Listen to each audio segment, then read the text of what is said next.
You're listening to Kate of Gaia on Critical Mass Radio. The game is up. Now, it's our turn. Good evening and welcome to Outside the Box. Yours truly, Kate of Gaia, broadcasting from an undisclosed location somewhere in the universe. Welcome to Outside the Box, criticalmassradio.co.uk. Just like that. That's how it works. A great opening here. Just spotted this on my Facebook, and this is exactly, and I love it. It's a picture of Yoda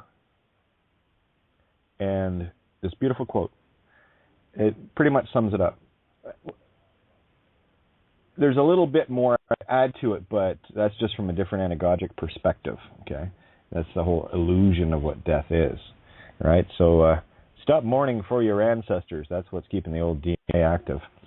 Anyway, so here it is. The fear of loss is a path to the dark side. Death is a natural part of life. Rejoice for those around you that transform into the force. Mourn them, do not. Miss them, do not. Attachment leads to jealousy, the shadow of greed, that is. Train yourself to let go of everything you fear to lose. Those are your Pinocchio puppet strings. It's really, really that simple. And again, the transformation that we can experience doesn't involve death at all. Death is the illusion. It keeps you playing in the same circular games. It's just a hunch, but I follow my intuitive, and it feels right. It puts a smile on my face, going, yeah, that. And then, of course, it thinks right. There's no arguing truth. That's the joy of truth. You don't have to worry about anything. You stand in truth. You don't have to look over your shoulder. The only time you'll ever encounter any of that is those that are adamantly against truth, where you're maybe rocking boats a little too much, and of course that's where the ego fears kick in, and all sorts of dramas and scenarios get concocted in the brain, and of course creating emotionals, and people wonder why they experience the things they do. There might be a connection there, don't you think? So, yeah, I'd say there is. That being said, I was talking earlier today regarding the outcome that Santo had with his court thing, and I do want to touch on this and let people know. I take my spiritual contracts so seriously that I have not an issue in the world of cutting strings. I don't care who they belong to. And as of today, I've cut all the strings attached to Santo. And that's not a personal thing. It's not anything to be taken personal, but of course egos will, and I'm kind of banking on that. Well, I like fireworks, especially when it's me lighting the fireworks instead of a system trying to continually manipulate someone into urging those that watch them and follow them back to the bow of the ship that I've been working so hard in the Poseidon, flipped over to go to the stern, to the feminine. Instead of, the allegories are everywhere, right? And that's exactly what the system does. It does it a lot. You've seen this same program. And I just see this. That's the thing. When you see the story, when you see the programs running, you can spot them, and you're not distracted by who's involved, what's involved. It doesn't matter because it's all the same energy. And it's as simple as, can we get you chasing the carrot? Really funny in that little movie, Atlantis, The Lost Empire, Milo chucks his guts up over the side of the ship that they're on, and he says, oh, carrots. Why is it always carrots? I don't even eat carrots. I don't like carrots. Just a coincidence, right? Well, those are the spiritual carrots. And these are the funny cosmic little jokes that you will come across, especially when they start talking about proto-language in this cartoon. There must be some kind of rudimentary proto-language the Atlanteans speak, So, it's quite eye-opening. But the bottom line with me is it's got nothing to do with friendship or caring or love or any of those other ego things. This is spiritual warfare on the highest order. Or warfare.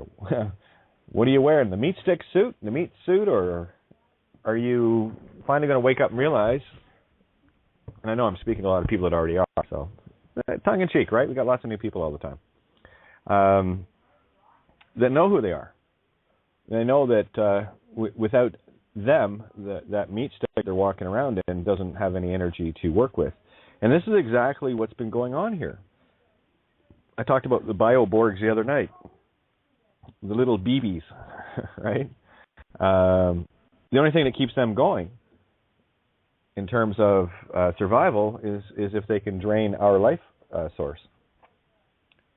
And that's done through spiritual contracting.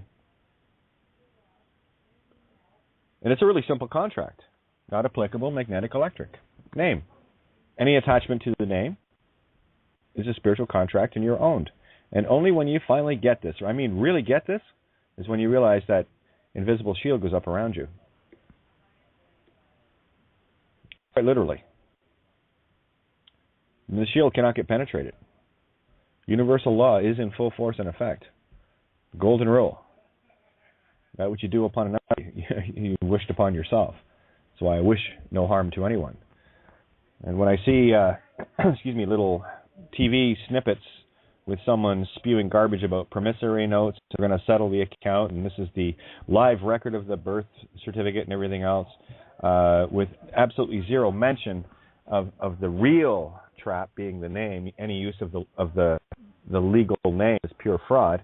I think that would carry across a bit more because, I mean, I've only been talking about that particular thing for about 3.5 years, like hardcore. I've known about it for a long time. But 3.5 years, it really came crystal clear to me. And, of course, working through the physicals and the legals and all the rest of it, it got clearer and clearer and clearer until we've got it down to the point where we found the spiritual side of it. We found the whys as to how the vampires and werewolves feed on you. Because any use of the name is an instant invitation of the vampire to first drain your energy, and of course, if you're not playing along with them well enough, they send their werewolves. You might call them cops or whatever. Doesn't matter to me. I just call them for what they are. And this is how you neuter their dogs. Because you've nullified any energy that can be used against you. Now, I'm sure this is not something for mainstream Australian TV, but I got to tell you, when there are opportunities like that presented, and all I hear is the same shit we talked about 3 years ago and completely dispelled. I mean, it's fucking accepted for value, settle the account, uniform commercial code, absolute legal remedy, which there isn't. Bullshit. So you got to stop and ask yourself a few questions here. What's going on? And again, no harm, no foul to Santo. I have not got an issue with that being in the world. Now, going on, I have serious issue with, because someone with the responsibility of tens of thousands of people watching you, and you lead them back into the trap of legal remedy. I'm going to ask you again, why is Dean Clifford in jail and I'm not? Same event, same weekend, could have had us both. Why is he still in there? I'll tell you why, because this game is peeled right down to that layer of you're either a name or you're not. The system knows it. That's why I'm a scary little tranny to them. And don't think for 1 minute I'll ever yield this piece. I've said that all along. Not a chance. Because I know what it is, and I can also see the ethereal effects that we have in this causal state. Be the name, then you are the game. You're the prey, and you will get fed on, and you will drop meat stick after meat stick after meat stick until you figure it out. And you'll keep coming through the same game until you do. Oh, there's another Kate. Deja vu moment. Best stop doing that. That would be my, suggestion. It's up to you. Free will choice. Knock yourself out. Figuratively or literally, it's up to you. So I'm sorry. My line is in the sand, and I don't care who it is. And what makes it even harder is people that should actually know better this way simply out of fear, and it's a fear of loss. That's the problem with the intellectual aspects of so many brilliant people that I know. They're so smart, they're fucking spiritually retarded. Can't shut the left brain down. Can't figure it out. Can't just let it be. It's got to be chitter, chitter, chatter. I can solve it, I can solve it, I can solve it. That's all the ego wants to do. It's a gamer. That's all it is. That's where your games addictions come into. Your gambling and all the rest of it. It's all ego. It's really quite simple. So, no, I call bullshit when I see it. And I have to tell you, as I said earlier today, coming on the air, I wasn't sure how I was going to handle this. And then, of course, the visual of Stevie Mahon got over my shoulder and said, "Don't be a pussy, Kate." And I said, "Okay." Well, I'm not. That's kind of funny all by itself, isn't it? That's hilarious. Anyway. No, I've just had enough. Have we come this far? Seriously? Have we come this far sitting at this table to have, one of the most knowledgeable people on the planet that knows better, still pulling the same shit? And no, I hadn't heard a thing since the last show he did. A couple of little posts here and there, nothing, no conversations or anything. I took the hint. I get it. I know that what I'm sharing, a lot of people can't handle. A lot of people don't want to handle because it interferes with their little ego programs. So I'm looking for goats. And I've already said, I have not a problem in the world being the target of targets. Been that way all along, so what the hell? Why change now, right? First it was a system, and then it's those claiming to want to be free, that because they're responsible. And here's the thing, it gets up to a certain level of responsibility with people. It gets up to a point of where they can handle the fear, that they've moved beyond their ability to understand the spiritual side of it. It's the same thing as, scientists building an atomic bomb and not stopping to ask themselves, is this really a good idea? But no, they and there they go, working for the vampires, right? The vampires and werewolves that have no creative ability whatsoever. They rely on the spirituals, those of you that are creative. And if they can keep your mind enslaved and your soul via the Narmer palette contracts, the name, all of that, if they can keep you enslaved, then they will feed on you, and you will create all sorts of wonderful, destructive toys for them to wipe you out. What was the post today? I thought this was really an interesting anagogic. Check this out. Tell me it doesn't relate into Revelations 18. I have a good mind to read that again tonight just for gits and shiggles. Let me see. Where was it?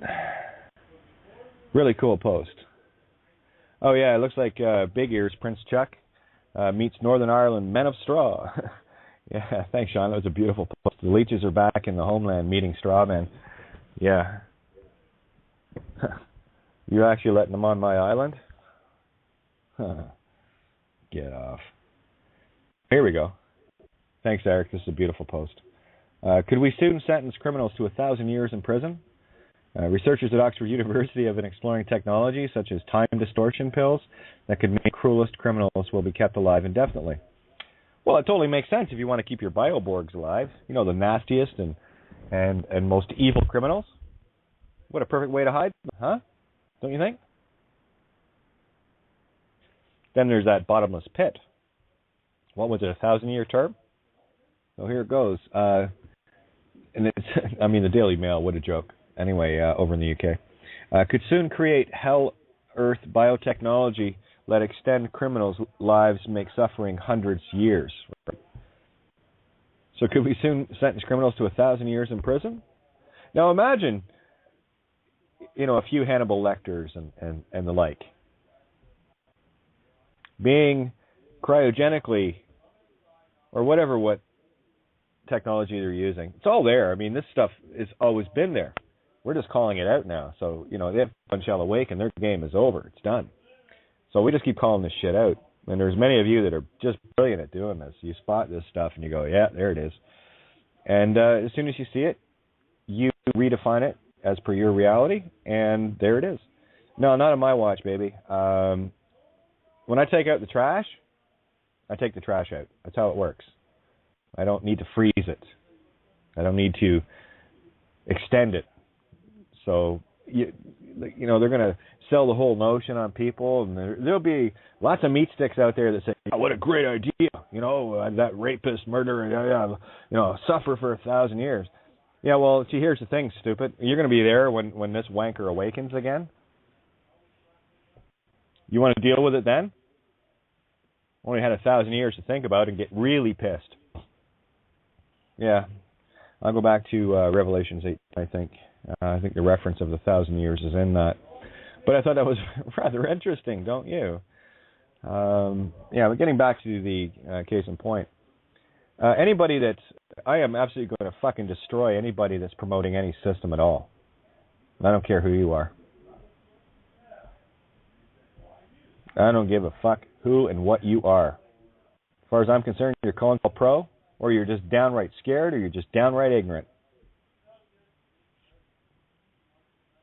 It's beyond laughable. So, really, can I be offended because someone didn't? No, not at all.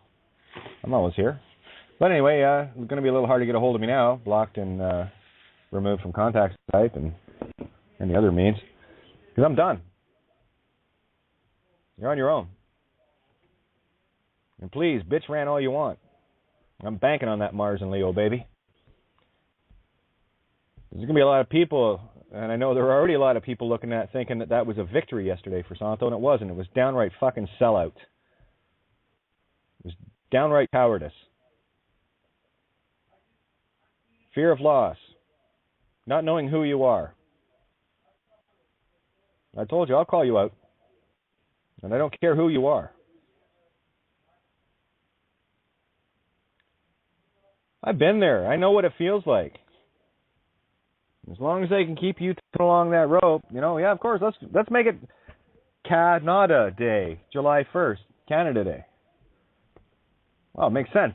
April Fool's Day and Spirit Day, Spirit Nada, makes total sense. Where's the focus now?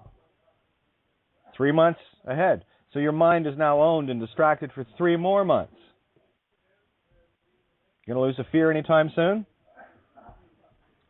So bring on the rage, bring on the attacks, because the harder and stronger you think you attack me, you're just going to bring more and more people to the real truth of who and what they are. So have at her. I've said I'm not here for a miscongeniality award. I'm not here to make friends. I'm here to make gods. And that's exactly what you are. And if you don't wake up, that's your call. You still want to live in fear of the meat stick stuff and all the rest of it, then you go ahead. But you're coming back and doing it again. I can't help but think of how many people in history dare to stand up and speak just about astrotheology and had their tongues cut out and burned at the stake. It's a little harsher than a few days in jail. And if you know who you are, you wouldn't be there anyway. And that's the thing, is I've always put my proverbial money where my mouth is. I work through the stuff and go, yeah, okay, that works. I see it, I feel it, it's all good. And then I step into it. I write essays about it. Then I have little experiences, with people like judges bowing and cops running away. Multiple times. What do you think it is that I might be doing a little different than the rest of these free-man fucking morons? The Tammy Peppermans, the Bono's Entertainments. What do you think I'm doing different?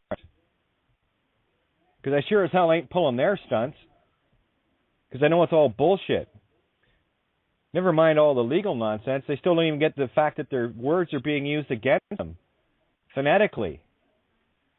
And how many of you out there see this for yourselves, and it's beyond comical.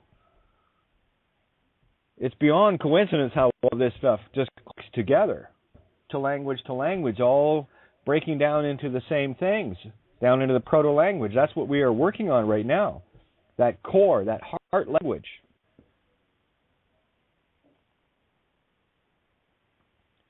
There's your answers, boys and girls. You're seeing the magic. And that's all it is. It's just pure magic. So I'm not at effect to the tricks of the Magi straits. The only thing that will ever control you is your fear. What are you afraid of? What are you really afraid of?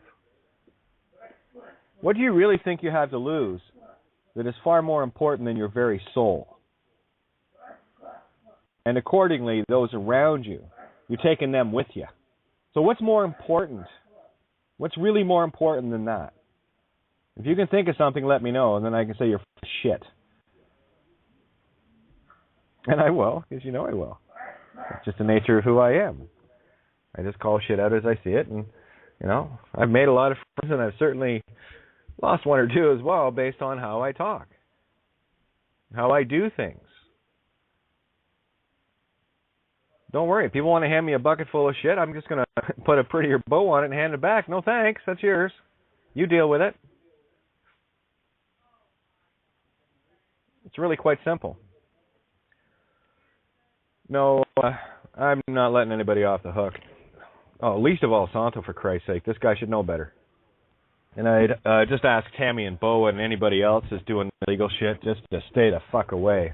And while I'm at it, let's talk about other shills like this whole Swiss Indo fun shit and the Sasha Stones and the Andrew Bartzes of our world that are selling this fucking crap. More physical nonsense. Oh yeah, they're just. I don't know if you guys remember going back to radio shows quite a bit. I think it was around December or whatever, where I was supposed to be in on a conversation with Sasha Stone and Santo Bonacci, no less. And of course, I was there 5 minutes ahead of the hour. And Andrew Bartzes, who was running the show, made fucking damn sure that I didn't get in to have a chat with Sasha and Santo. Made damn sure of it. And you heard me. If anyone was listening to that, you heard me. And I called that fucker out on the air. Yeah, what was the point of that, Andrew? No, I know. You ganging up and with Sasha to try to pull someone like Santo in because you want the numbers. That's how scared you monkeys are. You soulless pieces of shit. You fucking bioborgs. And that's the problem with very naive. It's very, very naive. It's all trusting. But I've been screwed over enough times. I don't buy that shit anymore. And I know exactly what's happening. That's exactly why they were very, very, very favorable on Santo's case today. Because, yeah, that means they don't want to sell it to mainstream to keep people in the legal remedy bullshit. What part of legal remedy doesn't exist? Aren't you getting, Santo? What part of that aren't you getting, Tammy? What part of that aren't you getting, Bo, Dean, fucking all of you that are still playing this cocksucking dopey game of thinking you can solve something legally? You're a bunch of children, and you're hurting other kids. And Mama here is going to call you out, live on the air, up close and personal. And I won't be doing any more shows on No Borders Radio, simply because Tammy Pepperman's there. My good friend Nala is in jail right now, and I see her spewing fucking crap that's still legal, and others are still taking the bait. TP stands for toilet paper, Pepperman. I know why you got your house stolen. I told you. Because you said your fucking name because you haven't a clue as to who you are, and you're too busy with all this vengeance of all the things that have happened to you. You can't let go of shit. And I'll tell you, I could never fully speak freely because I didn't want to offend anybody at the station, but fuck you. You're offensive. If thine eye offend thee, pluck it out. And that eye that you are of me, from that point of view, I'm plucking you out. And I'm going to take that TP and flush it down the toilet with it. You're nothing but COINTELPRO or just downright fucking stupid retards. Choose. There's your choice. The COINTELPROs are easy to spot. They're the ones that get Disney book deals. Right, Chris? That's Chris Brownell. You might, what's his, Barn? Yeah, well, there you go. That'll tell you everything you need to know. Well done, Chris. You know what they call that where I come from? Music industry and whatever? They call that a sellout.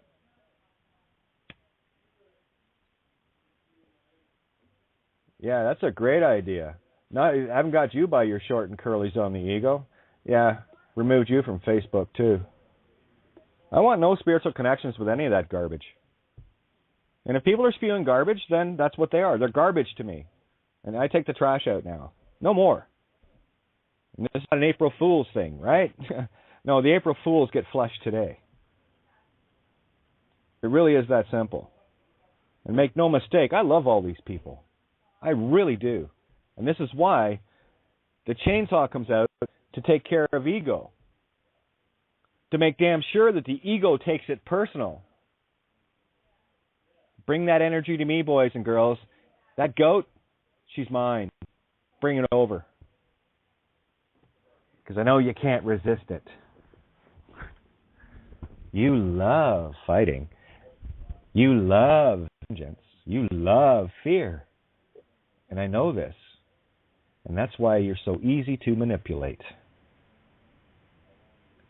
I just have this notion it's probably better that I do it than the system that it's been doing it your whole life. That maybe you might actually hear what I'm saying.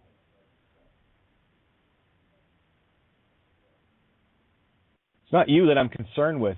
It is the countless individuals that you are spewing your shite to, that you are harming, that I'm concerned with. If you don't kill it yourself, great. But the instant you bring another innocent in, trying to tell them that this is how you do this and how you do that. I played that game a long time ago. And we've been walking this road a long time. The difference at this table is every time we uncover something that's called truth, we kind of stand in it. I've got no time for this. So bring your goats here. Let me know what you are. You're either COINTELPRO, a sellout, or you're just a retard. Owned by your fear. Because you should know better. I mean, after all, you are the intellectuals, aren't you? I've raved about your intellect many times. And I'll still rave about it. You're brilliantly intellectual, spiritually retarded. Your ego left brain owns you. You're walking with a cane. The cane fields loaded with mines. Crazy shit. Anyway, the goat's called. There's my challenge. Bring it to the table here. You want to play with Katie? Let's play. I'll play with you. And if there is any resemblance of an ego, bring it with you, because I'll chainsaw that to fucking death too. Promise. Because I love you that much. I love you enough to let you hate me with all your heart. That maybe, just maybe, you'll find unconditional. You'll either find it unconditionally anyway, but sometimes it takes that, 200 lash that Christ took in the movie Passion of the Christ. It might take that. So bring your whips. Handle it. And if you can't carry your own cross, well, it's going to crush you. You got enough right now of people that are carrying theirs and helping each other carry it together. So I would just ask, get off the fucking cross. You're too heavy. You're not part of the solution. You're the problem. There could be an easier way to say it, but I think I've been pretty blunt about it, and that was the intention tonight. Just come in and let rip and tear the illusions asunder. It's really, guys, I just go through the last few days, and it's paying off the last Judases in my reality, call them friends and family or whatever the hell they were, whatever the hell they are. So it was easy. And it's getting easier. And the irony is where people say, well, that's very heartless, Kate. This is actually, no, it's not. It's not. That's the joy of having an empty heart, because you can love unconditionally. You can let the 5-year-old go over to the socket and stick a knife in it. Because it's not going to happen when you get to this reality. It's your cause over it.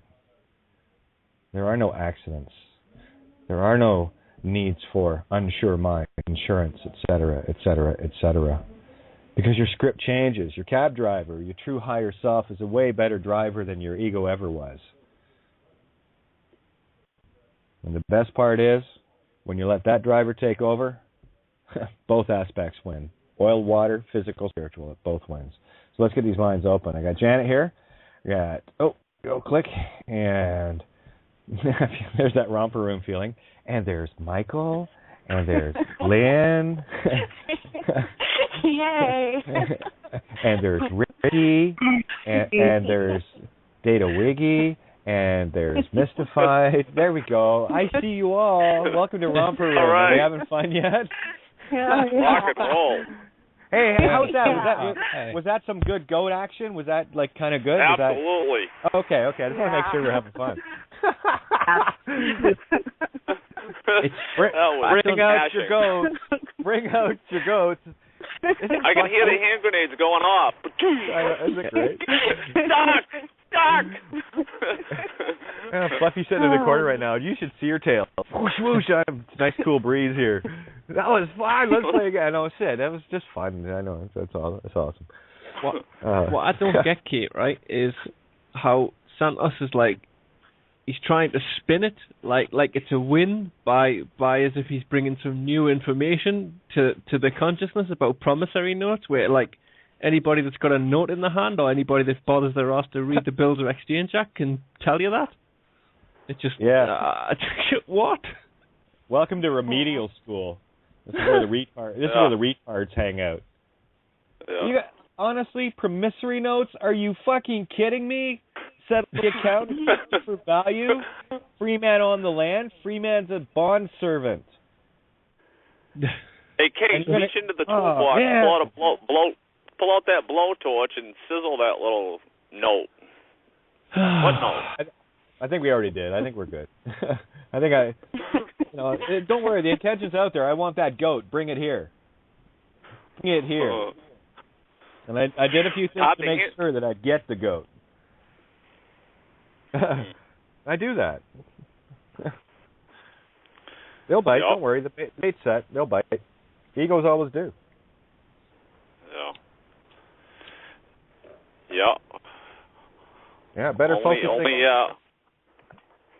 I was going to say better focusing on me and directing all that hate and all that energy, because you're just going to suck it right out of what the system has been trying to manipulate. That's why you got on TV. Because that's exactly what the system wants everybody to hear. Look, play in the legal fiction game. Because all they're going to do creating a lot more free man on the land mentality. So that's fist fight. You know what? Santos is on TV? Do you remember the episode of Friends where they have a secret and that's not good. He realizes that they've gotten a secret, and Phoebe screams at the top of her lungs, "Oh my God, this is new information!" Do you know what I'm on about? It's brilliant. I never seen the episode. Yeah, but it's like, hey, look, I just unwrapped the same piece of shit. Look, it's a new piece of shit, though. Well, it's a pretty ball, right? Well, like I said, my only concern right now is to be getting some goats. I'm collecting goats now. Hey, Mystified, what did you just say about that part, the movie there? Because I didn't get that. It was an episode of Friends, you know, the TV series Friends. Oh, yeah. Well, they have a secret, and I can't remember what I think it's Chandler and he finds out that they're keeping something from him, or they know something that they're not supposed, that he doesn't realize that they know, and then Phoebe's like, she just stands there and she doesn't know what to say, and she just goes, "Oh my God, this is new information!" Oh, new information, yeah. I got brilliant. Well. And hey, Kate, you're right, because Santo's right. A lot of people listen to him, right? You see, right? I know COINTELPRO I know when someone's being manipulated. He might as well have told me to fuck off a month ago when I mentioned that about going on with. He's been on a couple of shows with Sasha Stone, SS. The guy's a fucking UN COINTELPRO guy. He's selling free energy, selling the Swiss Indo Trust. What part of that isn't fucking system? You're getting played, buddy. Yeah. You're getting played like a really bad deck of cards. Yeah. I didn't mention this to you tonight, Kate, that Mr. Sino that's supposed to be in with the Swiss Indo, he's supposed to be an intergalactic warlord, but he's interested in money on planet Earth. It's just, it makes loads of sense. Aloha. Hey, Mike. Hey, what's up, Mike? It's not so much getting played, it's you're being discarded. Yeah. Yeah, that's a good way to put it. Yeah, he's got no cards. He's got a busted straight draw.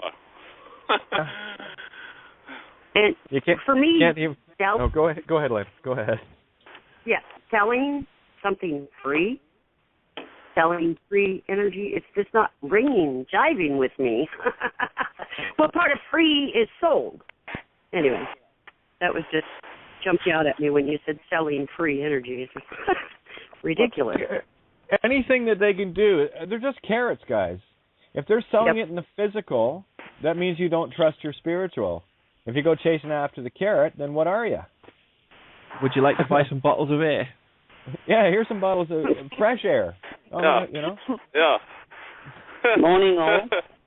Hey, Joe. Welcome from the land Joe. of Oz. Hey, Janet. Hey, everybody. Hey, Lucy. Hi. This morning I got, when I was meditating or sitting with myself, I got clearly 0 point energy, right? You are 0 point energy. Your toroidal field is in your body. Would you bind yourself, wrap it up and market it to sell it as energy? No. Wait, Joe, how much did that cost you? Yeah, that's right. You give it freely. You're creating energy everywhere you are. You create with your toroidal field. Break the binding, and I saw this parasite sitting on, like this bug sitting on my throat, the throat energy. So I'm like, okay, it's sucking off your 0 point energy field for whatever, right? Now that you know that your state of energy, you are the soul that has this perpetual free energy, and it's your intentions that create from your Christed self, right? So we've been saying this over and over. There is nothing but the intention of our thought. So be fucking clear about how you use 0 point creations from your words, and then I changed fucking into fractal. What did I say? Fractal electric creative creations.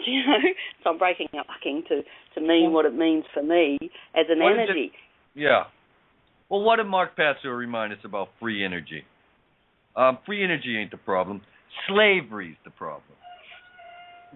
That's it. There's the whole answer. You are free energy. We are the creation. Everything is free from our own creative toroidal energy. So every time they keep saying this is how free energy is created through the 0 point in toroidal fields, well, yeah, that's the fine line between knowing that and the ego that, Santos is being pulled into a mind game that is so powerful in its creation, because it looks like you're being able to manipulate that energy for that reason. But, oh, my God, the karmic energy that goes with that, the absolute karmic responsibility now that it's validating this falsehood.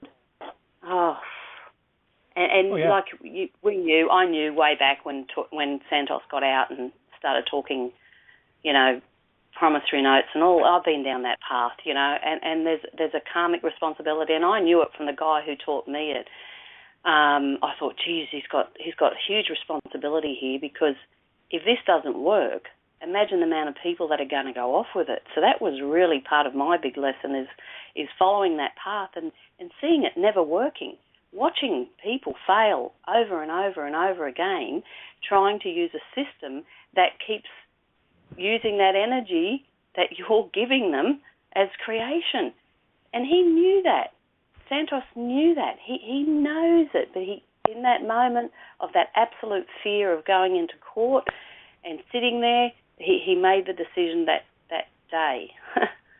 Well, yeah, and he got scared off by another guy that tags him after he was on the show when he got out, that he was in breach of his bail requirements.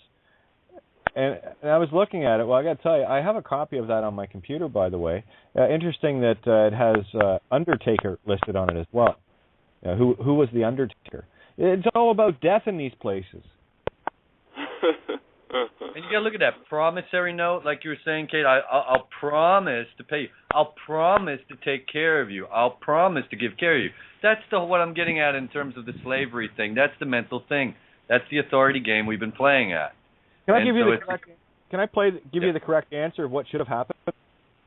Santo should never have bothered even going back. And when they would have come to his door and they say, Santo Bonacci, no, close the door.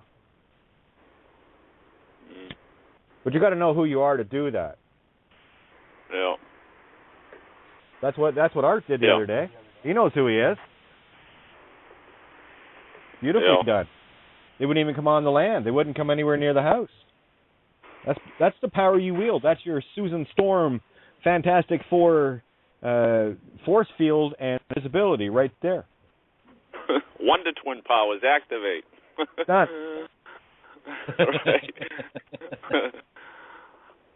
I'm the form. I'm the form. I'm a phantom. Who are you? I don't know. I don't know. Who am I? Who am I? And what Joe was saying there as well. And this is exactly the crux of my entire situation, because I do have a great responsibility because of all of you and all of the people that listen in and have all the archives on the internet. I have a great responsibility, having done what I've done, been through what I've been through, that I assure you that if I have not walked across that field ahead of you, you're not going to hear about it. Because Joe's right. She's absolutely right. You sell people a load of bullshit and they end up getting hurt. That's on your karmic shoulders. So you better get your facts right. And I got to tell you, in terms of, quote, notoriety, unquote, Santo's got a shit pile more people watching his stuff. Because it does. Excuse me. Like in my throat stuff. Titillates the intellect. And the ego loves intellect. I've watched so many people, they'll spend countless days watching, from only the literal and being razzled and dazzled in the symbols. They'll watch, and again, this is no harm, no foul, and anyone I'm going to mention here, because they're all brilliant people in their fields, okay? They'll sit for hours and watch Marty Lee, or they'll sit and watch Santo Bonacci, or any of these people. And they do wonderful work. All of these pieces I have picked from to get here. So they are all part of this. This is the irony of it. They're not even listening to their own work. They're not asking themselves why they're doing what they're doing. You have that ability for a very specific reason. Maybe sit down and ask yourself why. Oh, that could be because it's my life purpose. Then all of a sudden the spiritual nature starts waking up. But I assure you, there is an incredible amount of responsibility. I did have a chat with Ninja earlier after the show today, and one of the things that I said to her, when I was sitting in the car that night, and Judge Bows and any other situation, the only thing that was ever sitting in the back of my mind was, I don't want to let anybody down. That's the only thing. I can take whatever I need to. That's fine. But I have a greater responsibility. I do have a slight high profile in the system. They know who I am. Hell, they send shields here. I am someone of interest. And I better be on, well, I can't be because the name doesn't exist. What government list? Right? But you know who I am. You know my grid map reference point to find your way to me. I use Kate of Gaia, or I'll use Kate Renee, or I'll use whatever I want to use for people to locate me in the grid, the map. It's just, the name is the map, how to find the me, the real me. That's not who I am. That's basically saying, oh, you're looking for that being? Use the directions on the map called Kate of Gaia. Google that map coordinate. And then you will have source to find, a way to find the true source, the true essence within, the nameless one, the all. That's what you all are. And as soon as you figure that out, and that's probably, I think, that hit me today, that is the best way to describe a name. It means way. So if someone is saying, what's your name? They're saying, what's your way? Well, okay, well, if you want to find your way to me inside, I use this reference. And you can make up whatever you want. I mean, Prince did. I don't know why people are so obsessed holding on to their name. You know, what is it? Oh, that's right. That's what it is. It's all about fame, and look how fucking good I am, and look how big look how important I am. I'm so-and-so. Yeah, good for you, dopey. I'm just a bitch. That works. I'm good with that. Stevie, how are you? Welcome aboard, and thank you for snapping me out of I was being a pussy for too long mode. Thank you. You're welcome, my dear. Just like to make a quick comment. You brought it up, and I believe Joe did too, made very good points about the fact that we are responsible for what we put out there to others. And as you know, whether our intent is good or not, sometimes we need to reflect on that before we open our mouths. Because whether you're a person who is a radio host as you, or whether you're a person who just talks to a comrade or a neighbor or a friend about the things that are happening, so many times we regurgitate what has been said or told to us as fact or truth, and yet we have not had the physical experience to know what we would or would not do given the parameters of those circumstances. For instance, many people talk about the fact that, well, I know now that if I'm ever in this position, I will act this way, or I will say this, or I will do that. And they do this as a claim of point of truth, and they have never personally been in that physical position. So I would just say try to refrain from telling others the proper way to do things when you have not experienced that reality yourself. Absolutely, Steve, and you nailed it again. You see, for me, and that's why I've said this for a long time, don't come to me looking for legal advice, because the only thing I'm going to tell you is go to my website, cateofgaia.wordpress.com, get to my writings page, and read it all. And I guarantee you, the answer that you were looking for isn't the one you're expecting. And I'm not going to give anyone legal advice. Everything that anyone needs to know is on that website right now, and I'll just keep adding to it. I'll be saying the same thing over and over. But it's kind of what you keep saying. Personal responsibility trumps all. Personal experience trumps all. Well, yeah. How many times have you heard in the past, and this happened so many times, well, I used so-and-so's method and it didn't work. Well, no, you didn't use so-and-so's method. You used what you interpreted as so-and-so's method, but you didn't walk that path. So how the fuck could you know what was really being said? That's why I write essays. Because no one can know my experience as I know it. No one can know yours as you know it. Steve's another example. Steve can walk into a courtroom. I have not an issue in the world with Steve walking into a courtroom. Because he don't give a fuck. He plays. And there are a few people out there that can do that. And I love that when people are in that mental state, walk in and you just into fuck with them. You just into play with them. Yeah. I can't wait till I get into that friggin' role. You really reminded me of the intent, Kate. And that you could have a bunch of words on a piece of paper, and it could say Jack and Jill went up the hill or whatever, and your intent is whatever it is. Or it could be a blank piece of paper, and your intent is the same. So your message is the same. Like you're saying, whatever's written on the piece of paper, it's your intent behind it. So whether there's a few words, no words, or a lot of words, it goes right back to you. It's your message you're putting out there. So in terms of using somebody else's paper and saying, but it was their words, I'm like, yeah, but it's your intent, so it's your words.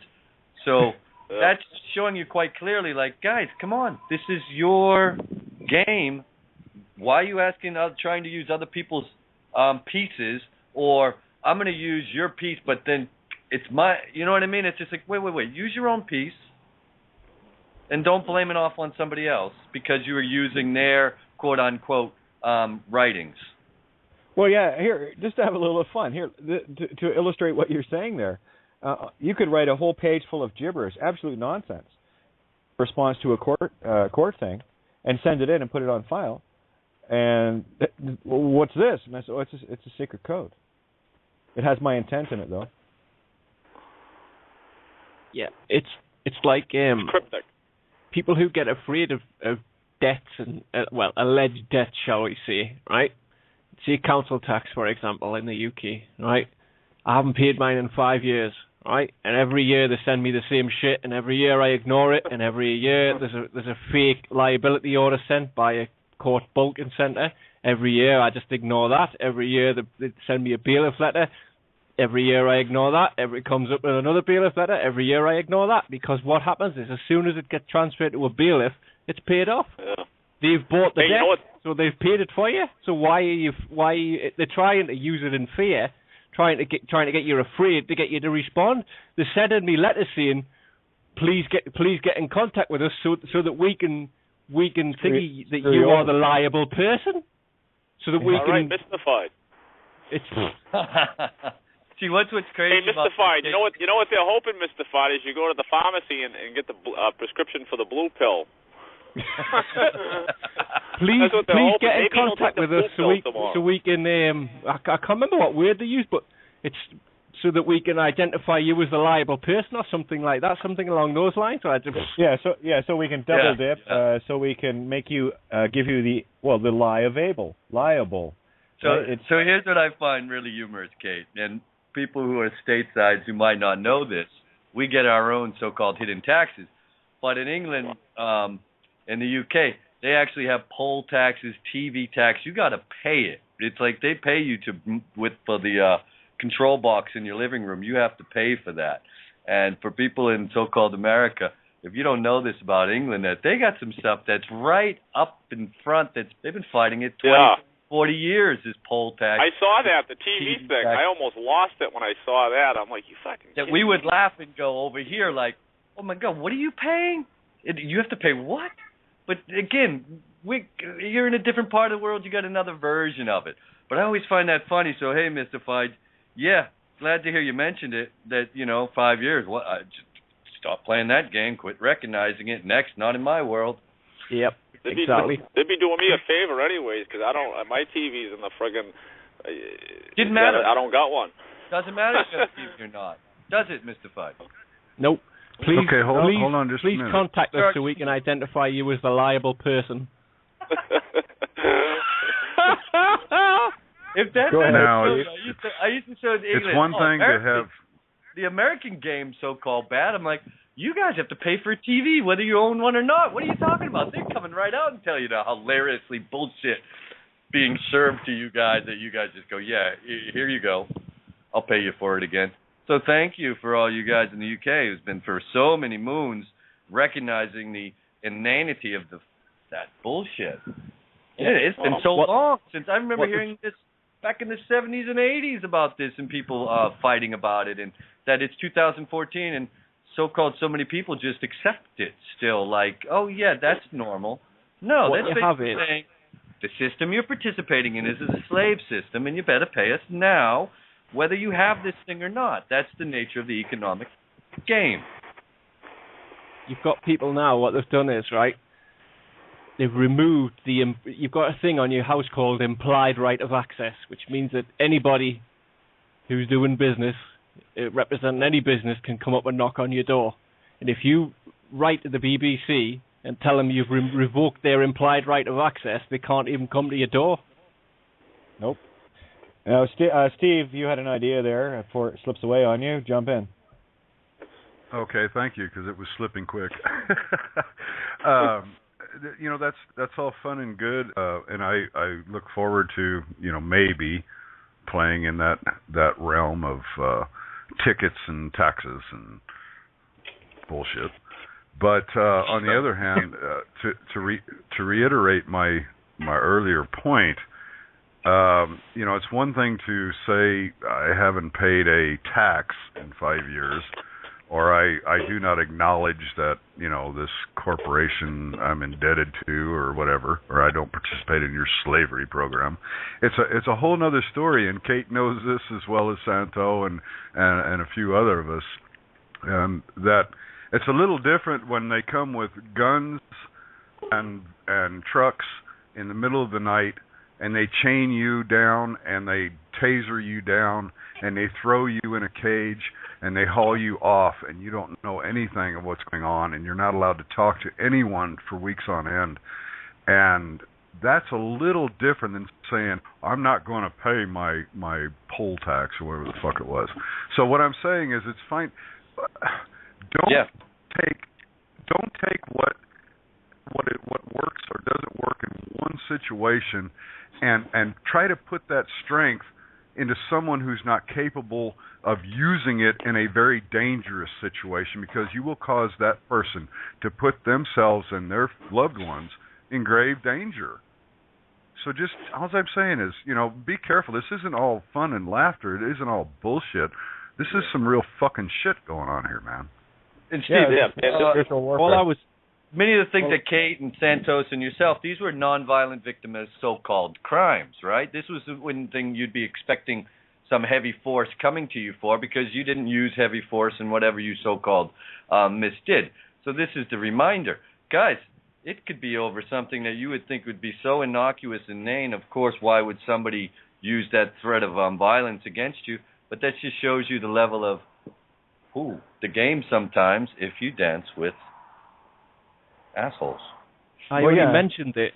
I wasn't seeing it as if to say, hey, look at me. I was seeing it because of the way they write to you and ask if you're to acknowledge yourself as the liable person. That was the important part. Yeah, it's about the name. Absolutely, I got that. Yes. And what Mystified's talking about is exactly what we talk about here.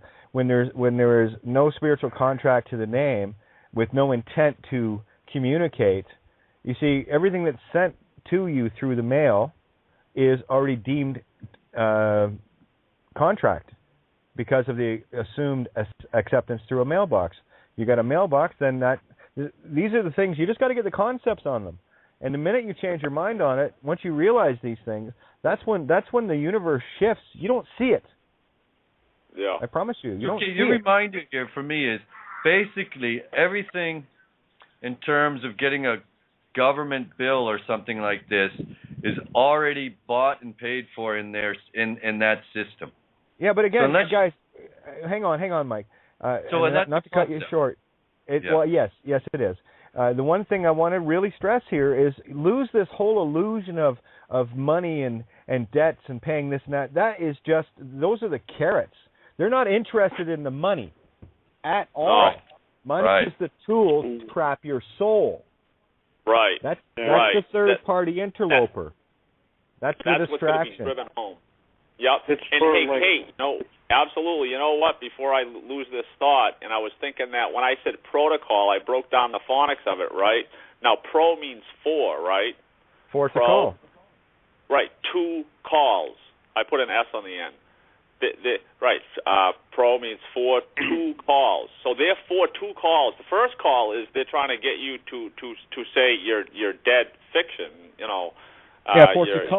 Protocol. Yeah. So when you don't bow down, and it's all about the name. And my nephew called me last night, and he was trying to wrap his mind around the whole thing. And he's like, and then he says to me, right, because he's like, Richie, why don't you just cooperate and go along with it, with the whole, the ID thing. And I says, you know what, Ry? I says, tomorrow morning, before you get up and go into your car, give me a call and ask me for permission for you to get into that vehicle and drive, okay? And he stopped for a minute. And I says, yeah, before you get up and walk out of the morgue into your coffin, I said, because that's what that is. Before you get out of, walk out of the morgue into your coffin, call me up and ask me if you can have permission to go to the store or go to wherever you need to go, okay? Well, to the next building. Yeah, and have him call me after that, or actually before that, so he can ask me for permission to go pee. And we got Ninja in the call here too, and I think it might be Fabian in as well. But Ninja, I know you've got a tenuous Skype connect at best, so jump in here. Hey, I told him to start watching your show just before Ninja jumps in, so he might even be on the call. I says, watch your show. I says, tell your friends too, I says, because, You're not going to hear anything like this anywhere else in this friggin' planet. There's no way you're gonna hear this shit. Careful, Richie. Steve's on the call. Go ahead, Ninj. Okay, Ninj. Hey, Ninj. Are you sure? Hi, everyone. Yeah, no, my Skype connection is always better at this time, Kate, so it's not so tenuous, but thanks for thinking of that. I just wanted to say hello anyway, because I'm listening. I'm often in bed at this time, and there's a lot of people with a lot to say, and not all of it is welcome listening. But I tend to listen, and I'm saying this in one of the rooms at the moment. I want to hear from the ones who don't always agree and who usually have a no to say somewhere along the lines, because they're the ones who are really thinking for themselves. All this yes, let's do it this way, let's do it that way, and running around fucking chickens with their heads cut off. Just shut up and think, what am I actually doing, and why am I actually saying this, and do I even know what that fucking means? Because I'm seeing it a lot, and I'm hearing it a lot, and I'm feeling it a lot, and it's sounding like chaos. And chaos is a good thing, only if we understand it. Keep it simple, baby. So let's just chill out a minute and listen to what we're saying, because there's a lot of bullshit, literally, being talked about bullshit. Mm-hmm. Which bullshit? Getting literal in the system stuff. Yeah, I know exactly what Ninja is saying. So let's just back it up a little bit here. For me, it is about the concepts, okay? And we can get caught up in all the literal examples of it, but I mean, in short, what Mystified shared was exactly the whole power of, one, not getting into a spiritual agreement, a contract, with no fear, and saying, no thanks. And that's all it takes. Yeah. I mean, I've spent like 6 years on the air, and it's all come down to 4 letters. Okay? I've been through it all. The conspiracies, I can cover any subject, any topic, sit in with anybody, and I can speak their language with them. Why? Because I've done it. But I'll tell you, the bottom line is, everything that has been done up to this point was absolutely useless, but it was absolutely useful to get to the point of 4 letters, NAME, not applicable, magnetic electric. If you are in agreement with the name, you are powerless. If you finally get this, then you are in your Christ-conscious state of being, and watch your yellow brick road open up magically. Absolutely. And Kate, you know what name adds up to? I was going to say... I just want to say before, and this... is that you add up the letters of the alphabet name, right? The numbers, and guess what it adds up to? 33. Yeah, yep. That was quick. Yep. Just a coincidence, though. Well, see, I know there isn't any, so I know what the number's going to be. This is the whole thing. Once you know these things, you don't even have to think about it, because you know what it's going to be. That's the joy of knowledge. Go ahead, Steve. Well, all I was going to say was Mystified. I was not intending my words towards you at all. I was actually, I'm a little taken back at what's transpired with my brother Santo, and as I'm sure we all are. I mean, we all are. Made mention, but yes, and I understand where his position is, right or wrong. But that's the reason I'm trying to bring this up, to bring it down to an individual level. It's just like Ninja said about talking bullshit about bullshit, you know. This thing is a lot more important and a lot more powerful, or has more depth than what a lot of us give it at times. And, you know, Santo touched millions of people. And was very pronounced and very forceful in his energetics, even towards me personally. Me too. On my yes, and him and I had some very some very forceful chats about things. And when you are in a position to where people, like Kate said, respect your intellect and respect your ability to perceive, and you go off and do not stand in what you claimed was your position, then you have misguided not only yourself, but those foolish people who listen to your guidance to start with. So number one, quit listening to the foolish guidance if it comes from me or Kate or Santo or anybody or millions of who gives a fuck. Listen within yourself, like I put in the chat room today. When you wake up, before you look down, look within.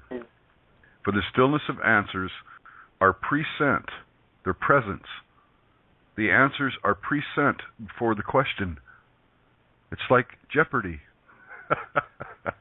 As you are. Okay, now just to bring this back around, I was talking about this last night after the show with some friends, and the instant you open your eyes, you are no longer in the now. Because everything that you see is not as it is. It is always as it was. That's the problem with the speed of light. It has perception of time getting from where it sourced, what it reflects off, and how it gets translated in your mind. The instant you open your eyes, you're in the past. That's a fact. A scientific fact, if you want, for all the physical types that want to prove this physically. If light takes time to travel 1 million years from a star to your eyes, it also takes an infinitely small amount of time to get from the tip of your nose to your eyes. But it's still in the past. You will never see things as they are now. So remember that. And what Steve said about looking, before you look up, before you look down, before you look out, you look in. There's your now. There is no light there. That's why the pineal will not open with any light source at all. So remember that. And everything in this realm, I've said this a long time, light in this realm is poison. It is the time trap. That's why it's the Luciferian aspect. It's the light. You are the source of that light. And we're being duped by an external. Stop being duped. And what Steve said, and you've heard me say it, I'm going to keep saying it, I have to. Don't take my word for it. I share my experience on the air and I put it in essays and all the rest of it. But the ultimate responsibility is to the self. You got to take care of you. That's the whole story of the Christ consciousness. And I'll tell you, when you get to the Christ consciousness, you're no longer waiting for some external Jesus to come and save you. It's because you're going to be the one doing the calling on it, right? You are the second coming of Christ, each and every one of you. And when you get to the Christ consciousness, that's where you are. And there's going to be a lot of surprised people in your lives. You'll see. Revelation 18, baby. Right in the middle of it. You know? Seriously, like 1,000 years, cryogenic or whatever they're going to do to... Yeah, that's a great way to preserve criminals, to make sure that they're there 1,000 years from now to start this whole bullshit game all over again. Sorry, not buying it. Pope, get back on your knees. Confess this one out, too. So, yeah, and Steve, thanks. You're really bringing up some very critical points. Guys, we take this responsibility upon ourselves. And I have to tell you, sitting at this table, sharing the things that I have for so very, very long, always in the back of my mind is I don't want to let anybody down, and I want to make sure that there are no mitten strings here. And that's why I don't mind reaching out and calling somebody a mental retard and all the rest of it. Because I want to snap people out of it. I know what the trap is. I was in it. You know, imagine the first lobster that gets out of a lobster trap. Going around all the other traps trying to tell the lobster how to get out. And they're telling, screw off. No, it doesn't work. It doesn't work. But that's that lobster's choice. And then there's going to be the odd one. That's you guys that will go, maybe that lobster's onto something. How'd you say to do that? And then they might experience it, try it a few times and screw up themselves a few times until they figure it out. And that's what we're all doing here. We're figuring it out together. Yeah. The only thing for me that I can't even say the word pride. It's so stupid. But if there's anything, if I were to take pride in anything, it's the fact that I have been able to prove the things that I've been saying. As everything presented itself in my experience, in my now, and through my own intent to experience it and move past it. It's a game. And When you figure out your game pieces, you'll understand this. And so many of you already see what's going on. I see. You've got to use your own discernment, because I mean, even some of the bullshit shysters, just like a broken clock strikes twice a day, some of them mix in truth with loads of bullshit to try and throw you off even more. It's all about your own discernment. Well, it's like this, Mystified. I can take somebody's telescope and show them where in the sky to look, but they're the ones that have to fix the focus. Yeah. That's it. I had to do it. Yeah. And you know what, Kate, too, I can feel it in the air. See, that's the thing, is this Christ consciousness, it's absolutely friggin' booming inside of me. You know what I'm saying? Oh, and yeah. What would you think? Would you think that a Christ consciousness is going to like bow down or be frightened of somebody walking around with a hat, badge, and hell no. You know, I mean it's like, and it is, and you're right. This name thing is huge, and this is what's gonna sculpt or bring the energy within another being. Once they really grasp this, because you've grasped it, I've grasped it. I don't know how many others have, but that's it. That's it in a nutshell, you know. And standing in that, because I don't need to give somebody permission. That's it. That's why I said to my nephew, I said, call me tomorrow morning. I'm going to have him call you, too. Next time I talk to him, I have him give you a call if he's going to piss, too, and to give somebody else permission, to give me permission. You know what I'm saying? You know, I'm just going to say no, and he's going to do it all by himself anyway, and that's how you figure out natural law. You're going to pee. You don't need anybody to tell you, right? Yeah.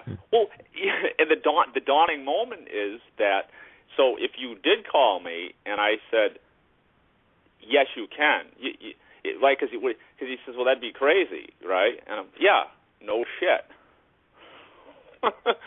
So I'm crazy for him thinking, thinking that he needs to get my permission, but yet I'm crazy for not having a license and not having a plate. Besides, I just got a new one, ordered a new one. It's my new ride, and it's got a picture of a bicycle. That's my new ride. Or, no, my other ride. That's what it says. My other ride is a bicycle. It's going right on the back of my friggin' car. And a Superman plate, too. I got a Superman. And I'm going to do up decals on my friggin' car, too. I don't give a shit. You know, you sound like a circle.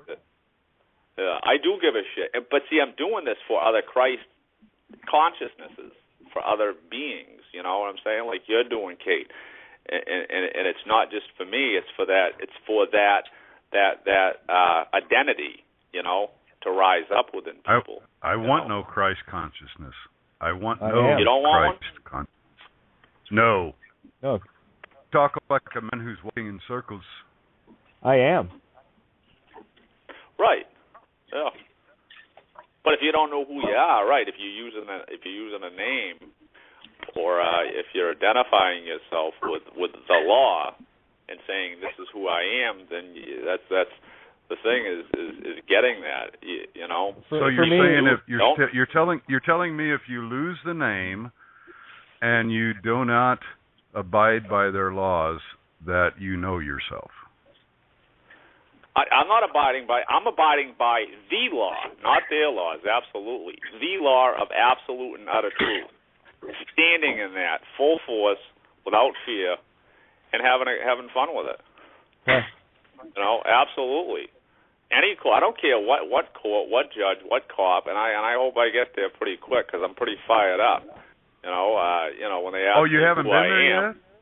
You haven't been there yet? No. Then why would you wish that on yourself? Well, then what are you fucking talking about?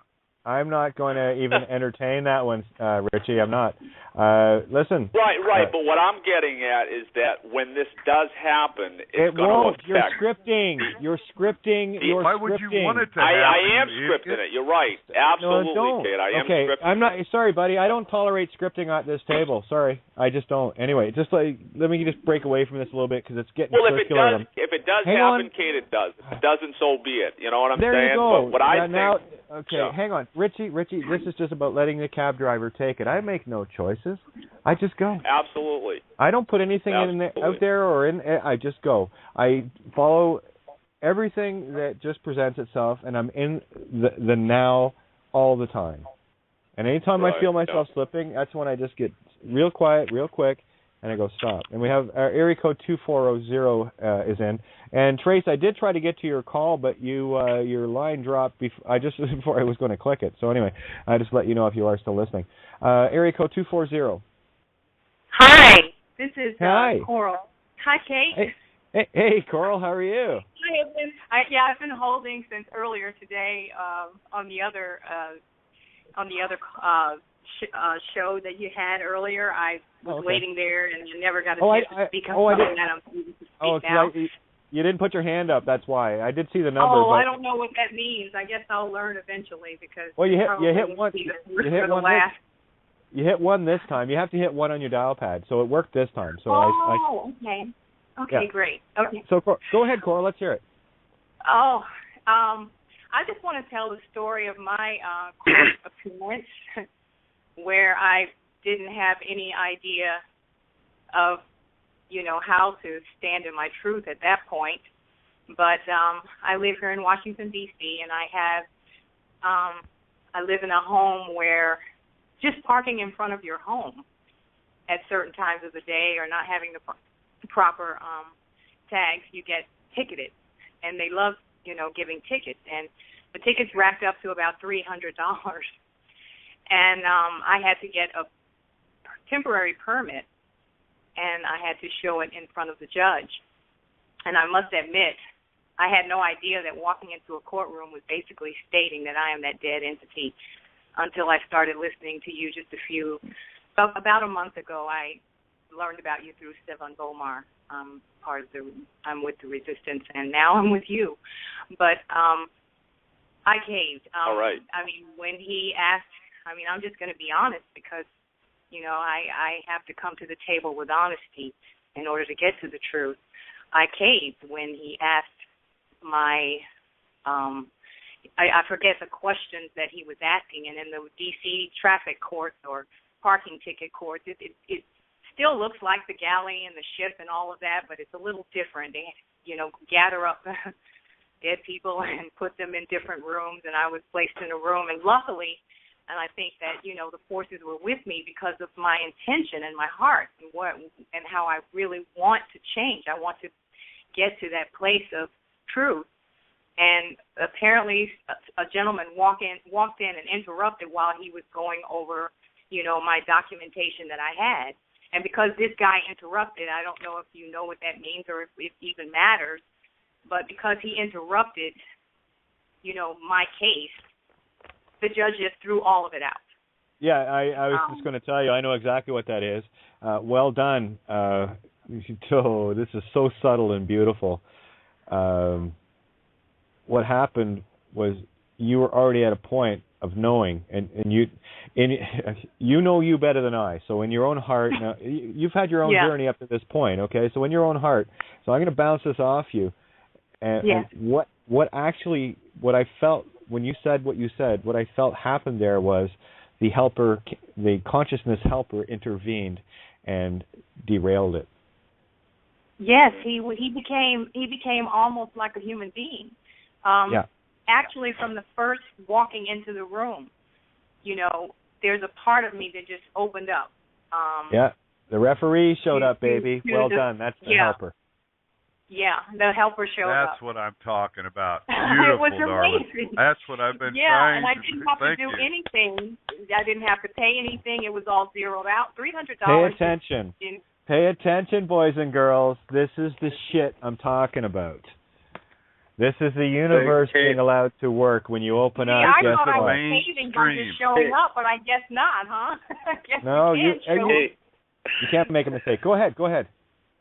I thought. I'm Manny. sorry. I just really, I knew that forces of nature impel on us when we have this mystical experience on ourselves. So since everyone's talking about this, I also could say that I had that same, Share it, please. It taught me. This is what I want to hear, guys. It changed. Manny, one sec. Yeah, one sec, Manny, because I want people to hear what Coral just said and what you're about to say, because this is the unseen that I have been railing on for so long. And I have one before he says something. Before he says it, I have one more thing to add. He just said the forces of nature. Now, you are part of the force of nature. You are the force of nature. This is what the fuck I've been talking about all this time. Yay. Thank you so much. Now, this is the shit, baby. Manny, have at it. There's nothing that really needs to be forced because it comes naturally from the heart. Well, that's it. Go ahead, Manny. Yeah. As above, so below. I mean, allegorical or not. I mean, it's just pure truth, baby. What brings us to the table is just to know that we bring joy. Each person, his or herself, has this law in our mind. And Kate said it, she felt it subtly. I felt it too. We have known this. But, I mean, this is a gift of ours, letting us know that nature is not forcing anything on us. It's just subtle. I like that. It's beautiful. It's magical. It's when you're ready. Mystical, and I'm ready. I've been derailed by mystical forces, by messengers of God. Literally. Yeah. Oh, I know what you're talking about, man. I know exactly what you're talking about. I've had the intervention. I've had the helpers show up, and it's like Kate. It's like I got Messenger Toth and Bill Donahue in a court. Nice. Yeah. The 888 Coptic key inside the court, so nothing happened to me. That's the magic, and like I said, I'm working on the final throes of proto language, because obviously I know I'm on the right track, especially when I watch silly things like cartoon movies and it's telling me exactly what I need to hear. It's just a coincidence, though, right? No, everything's perfect. And we have Colleen, by the way. It was Colleen's quote that I read off the top of the air that she had posted on my Facebook. So thank you, Colleen, for that. And by the way, guys, all the lines are open. So remember, let's just flow this through and try not to step on each other. But I just want to make sure everyone gets in, and then please, the table is yours. Colleen. I had to come on. You're singing my song. Welcome, Sophia. That's where I live. That's the shit, baby. That's it. That's all I have to say. That's where I live. Hi, Colleen. Hello. Yeah, hey, Colleen. Hi. Love to you all. Do you know what happened? Colleen, you always come... Oh, go ahead, Kate. Just really quick. Do you know what happened with Coral coming onto the show? Is what she just did in about, 40 seconds was completely prove everything that we've been talking about for me in particular, the last 6 years. That is exactly the Kingdom of Oz. And when you are in that state, now Christ consciousness isn't a knowing, it's a being. It's who you are. Not what you are, it's who you are. And when you line up with that, that's when the helpers show up. That's when these really weird little things come in as interventions. Because universal law, your cab driver will never allow you to be harmed. And what she said, hey Kate, I missed some of her story. The one you went into the courtroom, and I heard you say someone intervened. I didn't get the whole story. Well, okay.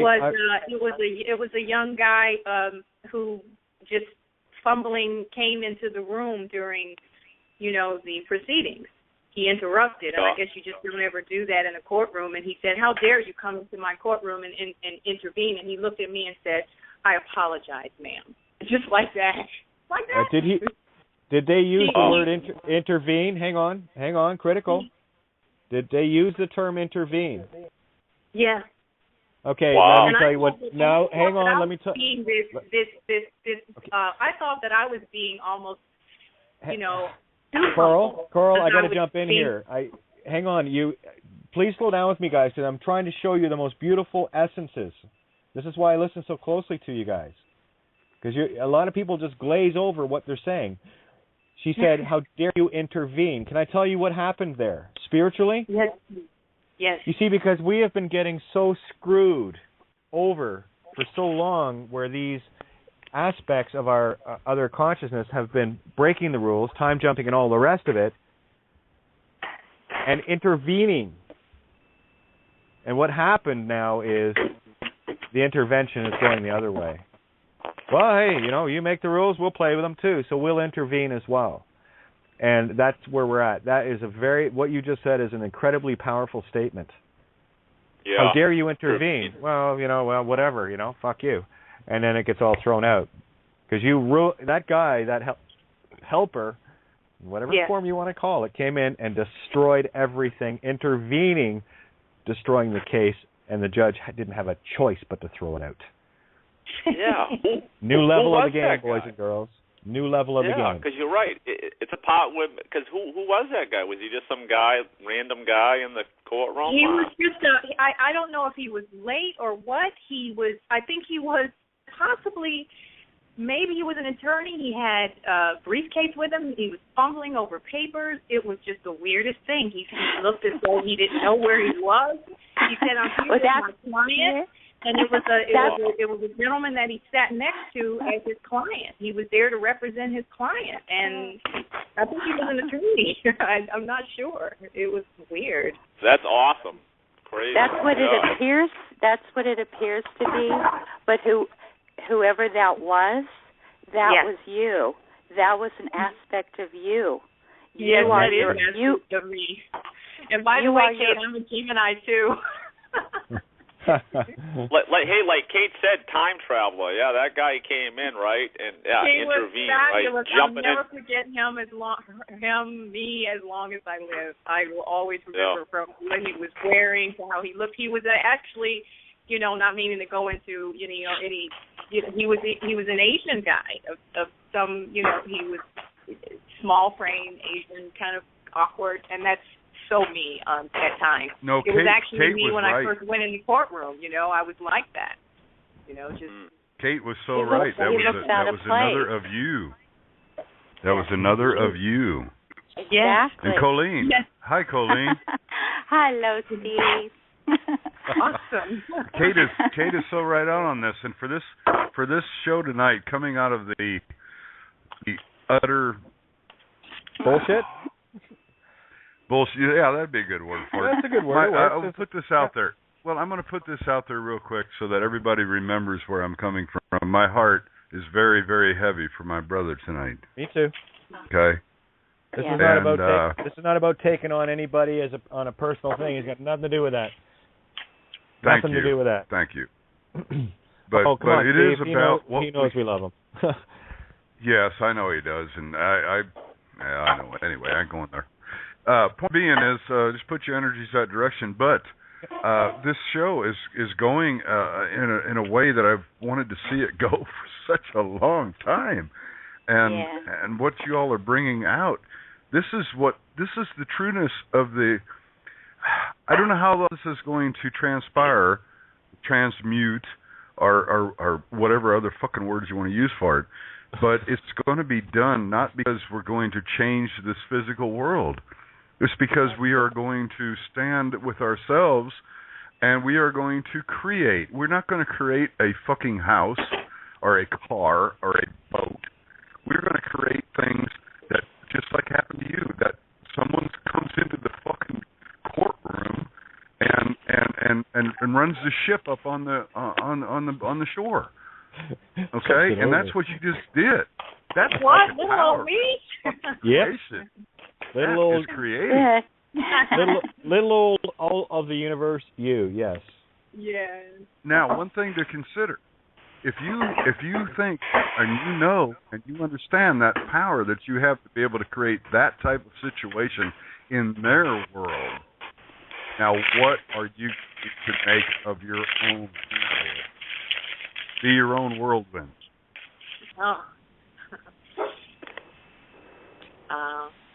I got some reading to do. I've got some work to do, that's for sure. I'll admit to that. All right. Now, I'm going to jump in here for a sec, guys. We got 26 minutes until rollover. Not sure how long I want to go. 2 shows today, so we'll see how that works out. But for those that want to get in the call, you can call in at 661-467-2401. And, of course, you can call in through Skype on the Blog Talk page. Just hit the Skype button. If it's not there, refresh page, hit the button, follow your nose. And you do need a Blog Talk or Facebook or Twitter, whatever account to log in through that. Once on the board, called in on the phone, just hit 1 on your dial pad, lets me know you want in here.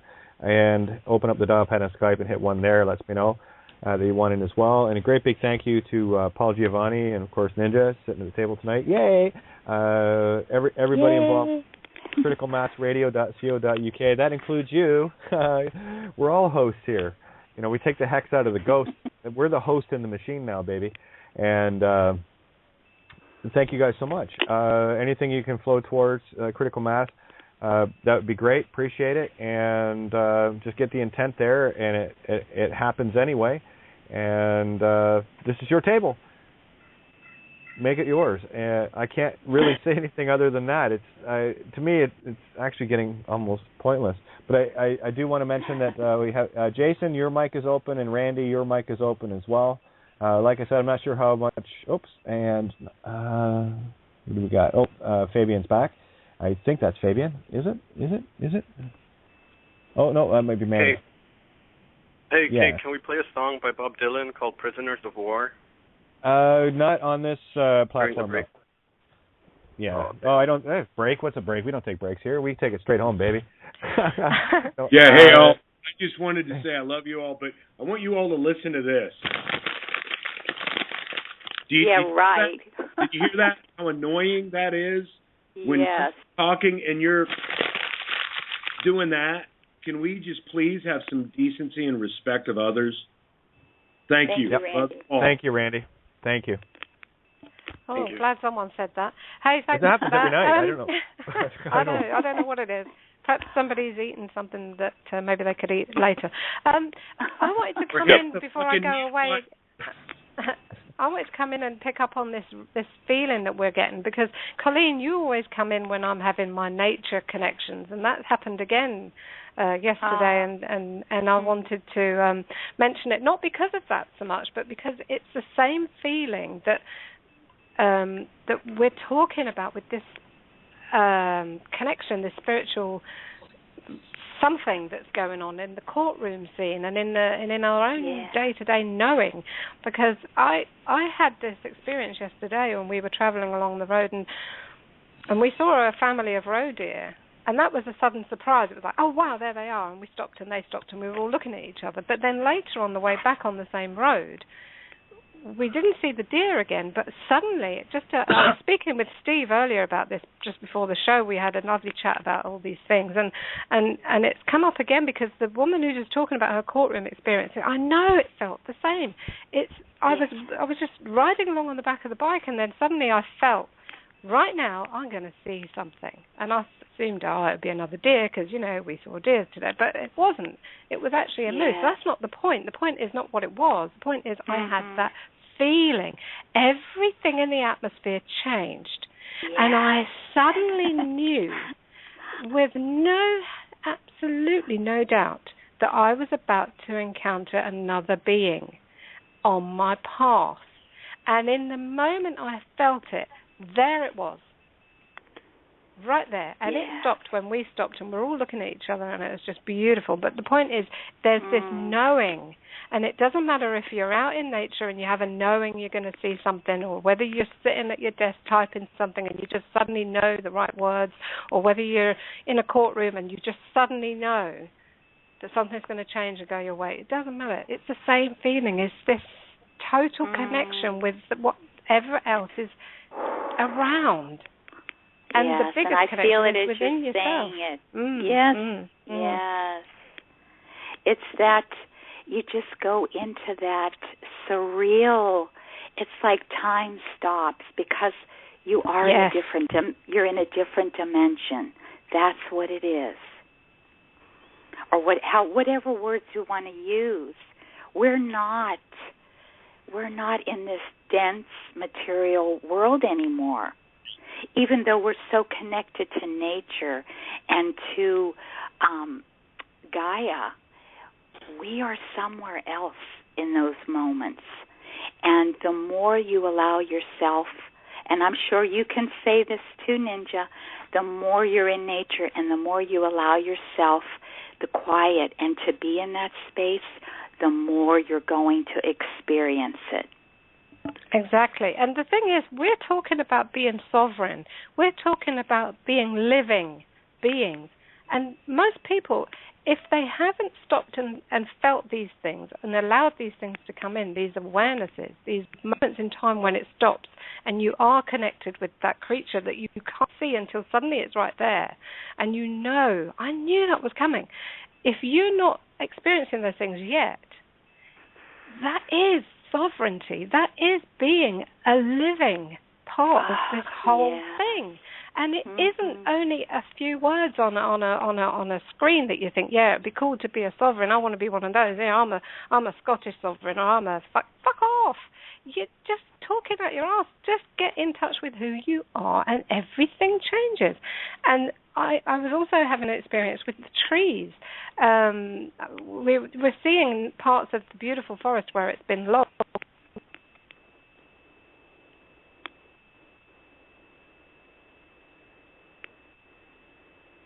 Did we lose you? We lost the whole line just broke up, guys. Yeah, that's what it sounded like. But yeah, and this is exactly what we need to stay focused on. This is where you're going to see the unseen energies, and you won't see them with your eyes, and you won't hear them with your ears, but you will feel them. This is where you're bringing. For me, the state of Christ being is a fully empathic, fully compassionate state of being. And as much as I might go off what appears to be going off the handle, I have a very specific intent with everything that I do. I have a reason for it. And it's all about, one, clearing off bullshit energy, calling out the garbage for what it is. No, I'm not buying the bullshit of trying to railroad a friend of mine. And I'm going to do whatever it takes to snap that being out of it. And if they do, great. And if they don't, great. But I'll tell you, I will take full responsibility for doing that, so that people can see what it is that's really going on here. I've talked about getting people's goats in the past, and that's all this game is about for me. If you can't handle your goat, don't worry about it. I'm going to grab it, and I'm going to make sure that it's kept safe until you're ready to have it back. And because if I don't grab it, the system already has at this point, so not anymore. I'll take that goat back. Thank you. Right. And, hey, Kate, I want to add to that, too, right? And, see, what I do, that's the thing is we're not all seeing what it is like when I communicate or someone else. But when I communicate, right, there is a method to my madness, right? And if it's not seen, and the method to my madness is only going to get greater and greater. And what I wanted to do was make a point with that lady. I'm not sure your name, the one that went in the courtroom. Coral. What is it? It's Coral, C-O-R-A-L. Oh, Coral? Yeah, Coral, yes. What I wanted to say, too, adding to that, because that's the thing is if you're not ready to, because for me, my starting point, which has been for a month or so now, is traveling without having a license, without a license plate, and that's why I play these things in my head, and I play the theme out, and it brought me into that knowingness, and it's happened to me twice with cops. And it held true. They have no power once you realize who you are, and not giving them a name, not buckling under that pressure. But that's the thing is once you get that clarity, it's a dawning moment that you have, because that's the thing is I'm not under the illusion that I am not walking amongst dead people. I'm on this planet surrounded by them. They're in my household. Right? I mean, how close are they going to, they're in my household. So I'm surrounded by dead people, entities that are uncertain of who they are, you see? So I have to be Richie, like, hey, yeah. Richie, just to back you up on that again, what we're dealing with here are zombies. Okay? If anyone is going to walk around and claim themselves to be a living flesh and blood man or woman, they're already dead. Because without you, the body is nothing. Right. Yeah. When they sent me that letter right? And it says, do you acknowledge yourself as the identified person? Just I get the image of King Nama standing there with his mace ready to smack me on the head, because that's exactly what it is. That's exactly what it is. You know, so this really is the separation of the oil and the water.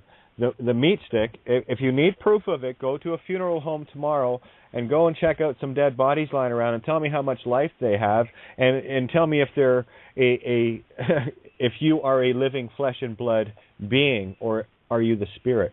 You see, everyone's been staring at the cocoons. That's what the bodies are. They're the cocoons. You're the butterfly inside. And this cocoon does not operate without you. Just the same way that the car that you may or may not have sitting outside is not going anywhere until you get into that car. It is inanimate, just like the body. So treat your car or your body like a car in the same mental state, and you'll understand who you are. And that is the true line of division. Right, Kate. Yeah, there's no energy in the car won't start. That's right. No energy in that battery.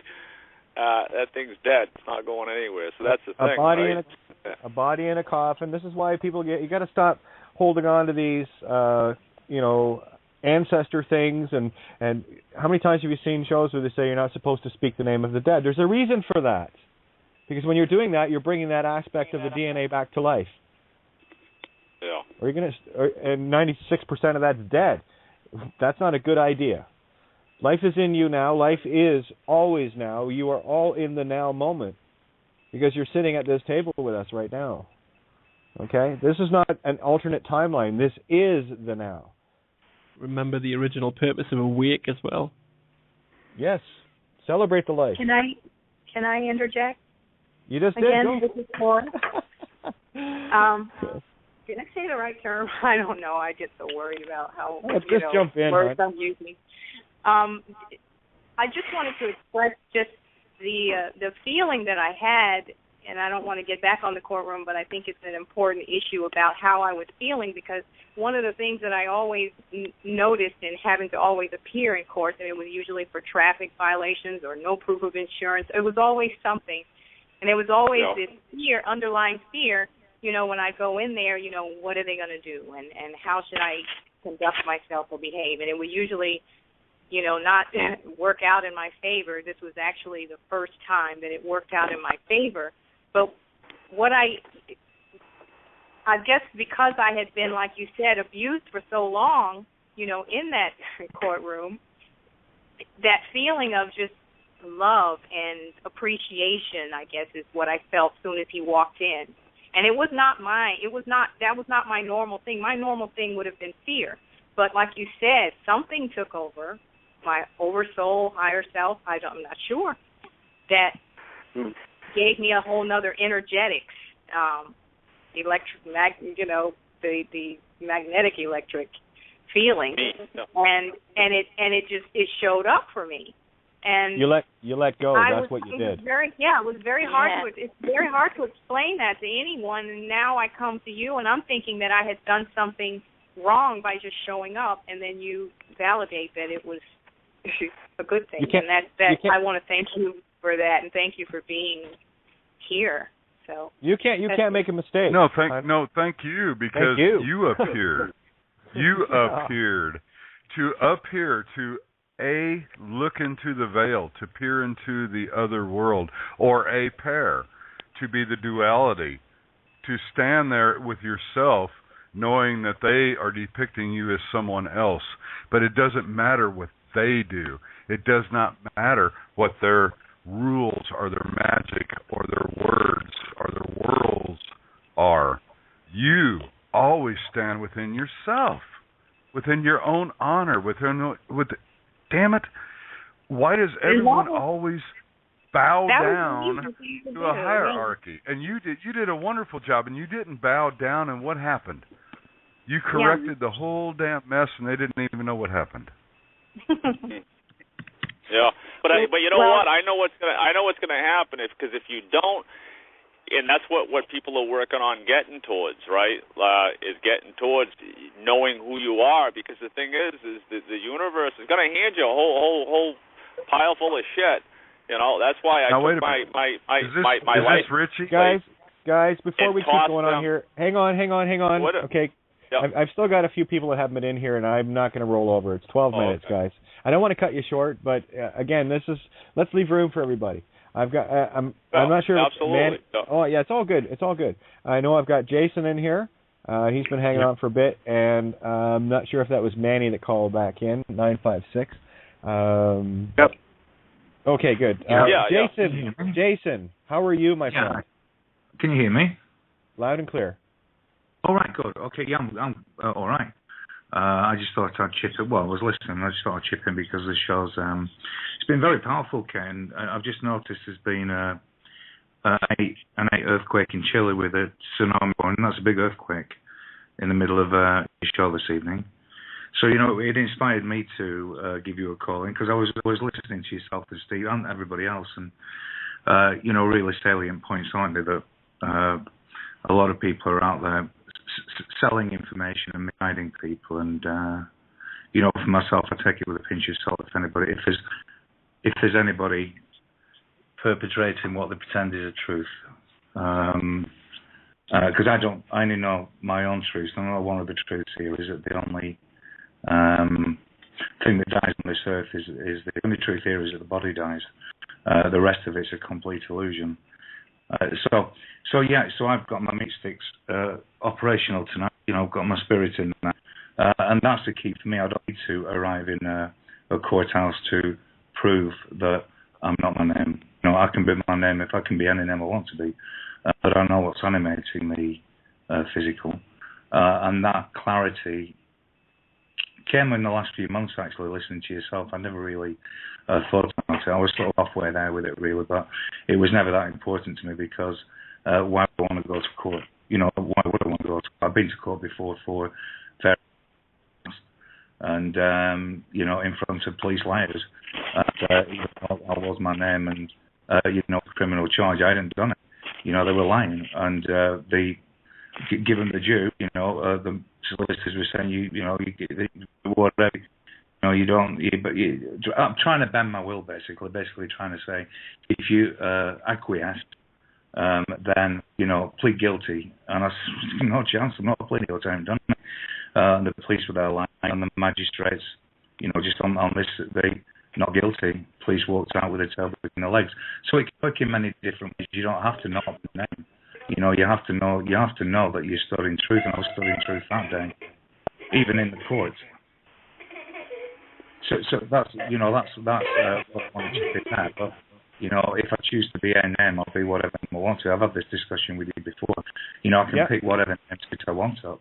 You know, but at least I know I'm picking a character up that's been crafted for me. Again, I didn't know that earlier on, as in years ago. You know, I've learned that over the last 3 or 4 years. You know, the mechanics of what goes on in this playground, really. And you know, that tonight that's inspired me to call in. You know, I bought some of Santos' stuff, and I think he's got great information. However, you know, if he's telling people this is a way to do it, then why would anybody want to be instructing people and telling them the way to do it, not understanding fully that it's correct? You know, I would not tell anybody, and certainly not this serious, when you're telling people to go in court and say this, that, and the, you know, go and find out your own way, or I keep my gob shut.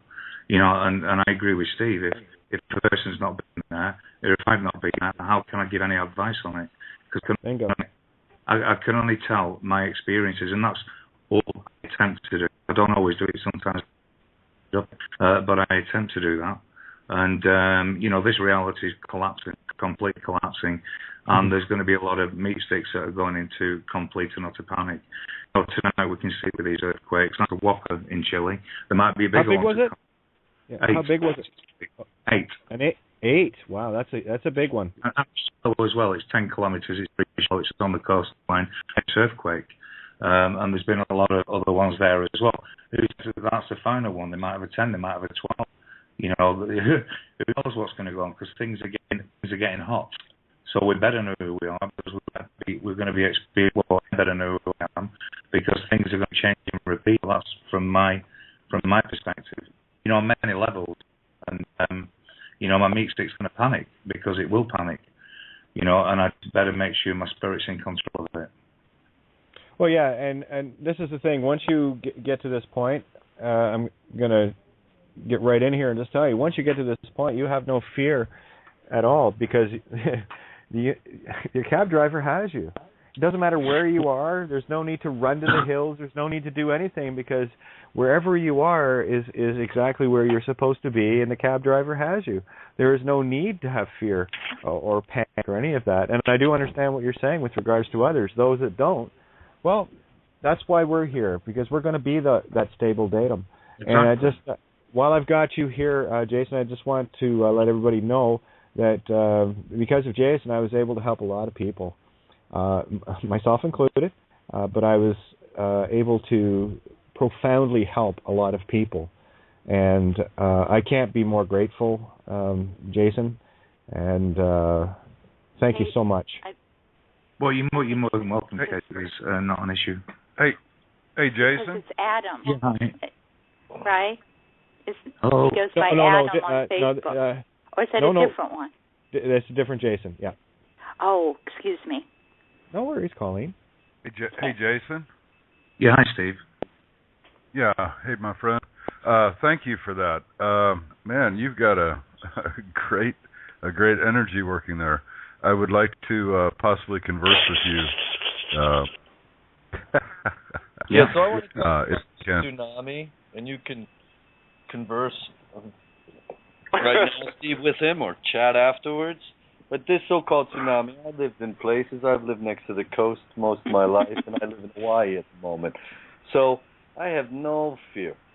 And there's no fear of no tsunami wrecking me with nature.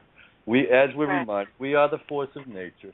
And here's another little tidbit that I've always found interesting. You go in basically everyone's backyard here in Hawaii, it's a mountain.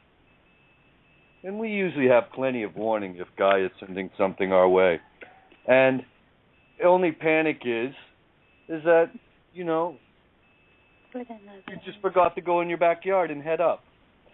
And so in terms of that, we're looking at these things in terms of a force of nature.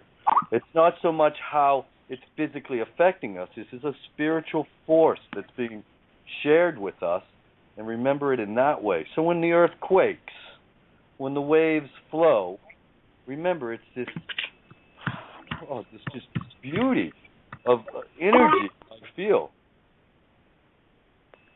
Just remember that you're mostly water, and think about what happens when a volcano is erupting and some water gets inside the volcano and it blows a chunk of the volcano off. Do you know what I mean? That's water.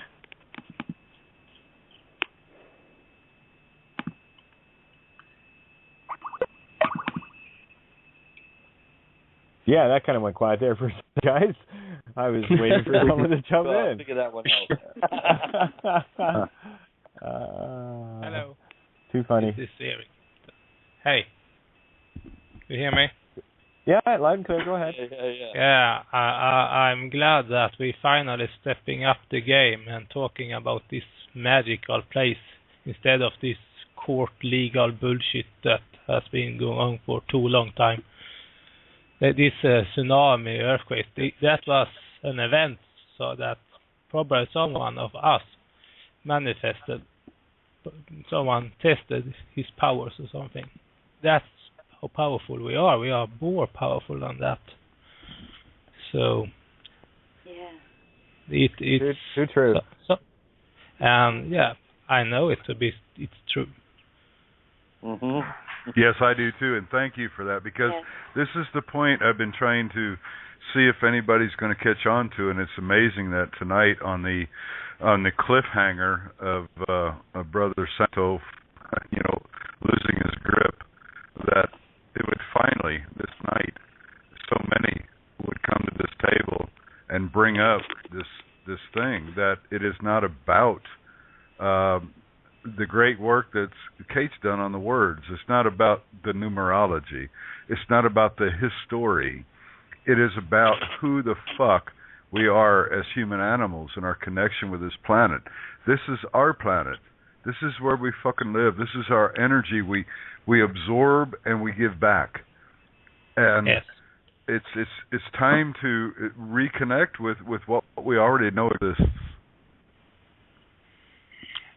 And I have one more, and so no one here has said that, but this Barn One something. He said that he tried to upload this video 4 times. That means that the universe tried to tell him to not do that 3 times, and he didn't listen. Yep.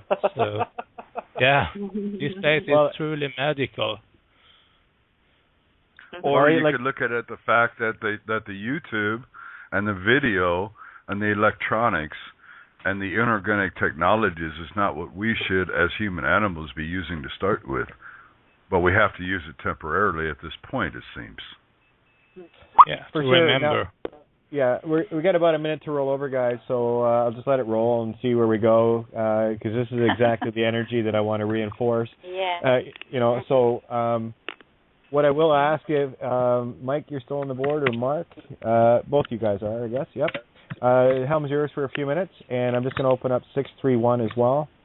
Just let me check on 631. Get you in here. Yeah, I'm here. Make sure. I'm here. Okay. There you go. It's So the Jet. table's open, and you guys can. I just need about 4 or 5 minutes. So carry on. I'll be right back. Yeah, please. Whoever wants to chime in, please do. You're not on the board, are you? Aloha, Mike. Aloha, Mark. This is Aloha, Mark. Aloha. Hello. Hello. This is Hey, what Janet, I love. still there? You still this there, Janet? force of nature that Steve brings back and reminds us of. Because again, when you tune into this and you recognize it as that, you're seeing it beyond weather. You're seeing beyond it something happening to the planet, and you start recognizing it as the planet is actually doing this.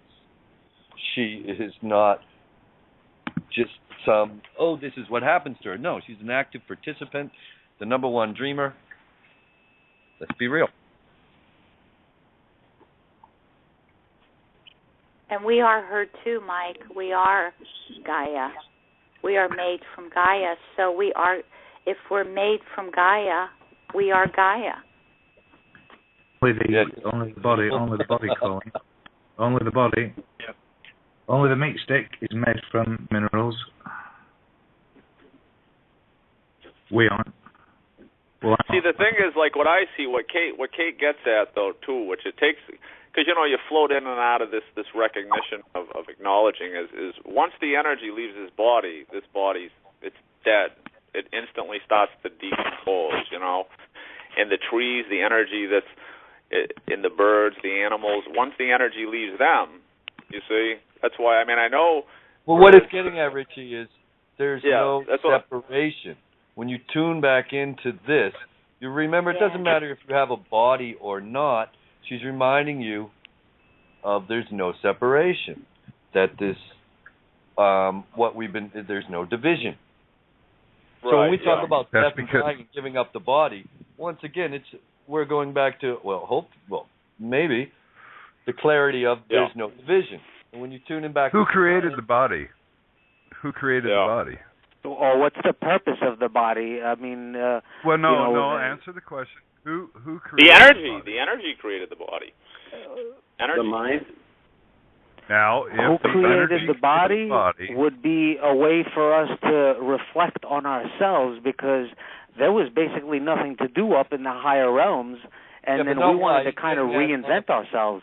Right. So on a physical level, Steve is getting at what? Who? You? Is it a nature construct? Absolutely. All right. Magnetic electric. Good. The magnetic electric. I get the thought, because we have died, we have reborn, we have killed our karma, and we still with more karma. So I suggest that we have looked at the eye of God. Many pictures of NASA have deciphered many texts, and light beings have come. So it's like we know how strong this Earth is and how stronger it will be. And it will not hold no struggle from our brothers. We will see it, and the table, it demonstrates just by looking eye to eye on each other, and we know that this is what God is, and we could fall and we come back again. I went to jail that day that Santo came in and got out at the same day, so it's just funny. I watched and this after that, I got this huge awakening after that.